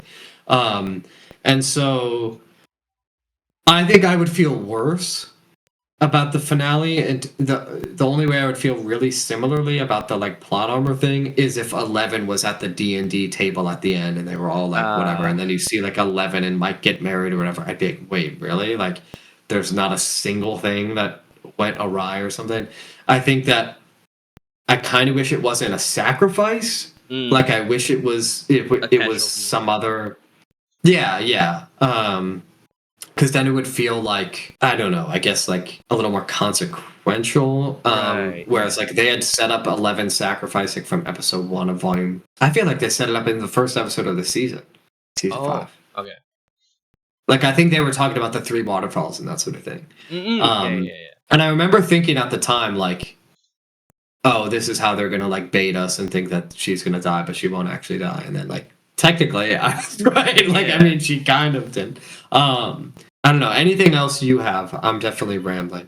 Honestly, thank you for like making me see the season in a slightly more positive light. Because like again, like I came out of the season being like, it's fine, 3 stars. But again, it's just like I left it being like it's a 6, but it's okay. Like I didn't expect the writers to be like I kind of lost. Okay, this is gonna sound like a very asshole thing going to say. I kind of lost hope that the writers would know how to stick the landing after what happened with the past few episodes. Sure. Yeah, I mean, I think that a lot of this is more about like how I tend to respond to like things that I love. Yeah. Even a good example, like I got Daredevil on my shirt here. Daredevil Born Again is my favorite thing of Daredevil. Ooh, yeah. And that's a super hot take. And so many people were upset at that show. Spoilers for Daredevil Born Again if you've never seen it. That Foggy gets offed in the first episode. No, I like that. And I like that. Well, I never liked Foggy, so I was like, fine by me. And like I love that whole season. Like that season really resonated with me as far as like it just Matt Murdock or Daredevil or whatever, like sort of shutting off a part of himself and closing off from everybody else because of that and giving up and all this sort of stuff. And so I felt so great about that show and the revival and all this sort of stuff. And then again, it's one of those things where people act like it's the worst thing in the world and they're like, oh my gosh, they like it has the MCU ruined this thing or whatever. Yeah, and again, like it's another one of those things where like I can see the flaws, I can see the cracks of like the reworking and the like because there was a ton of that with that show. But like always what I'm left with is like, how did this make me feel at the end of the day? Like how did I Right. walk out of it thinking, and there wasn't a part of me on Stranger Things.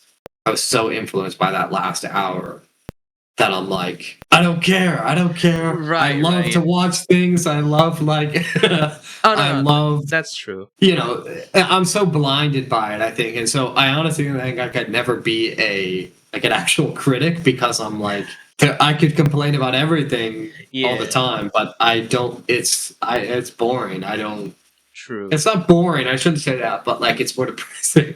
Oh no, Um which is why like I think that's the opinion I've gotten as I got older, which is like because like I used to think that like, oh, you need to be critical about everything all the time, but nah, if you like something, just be honest about it.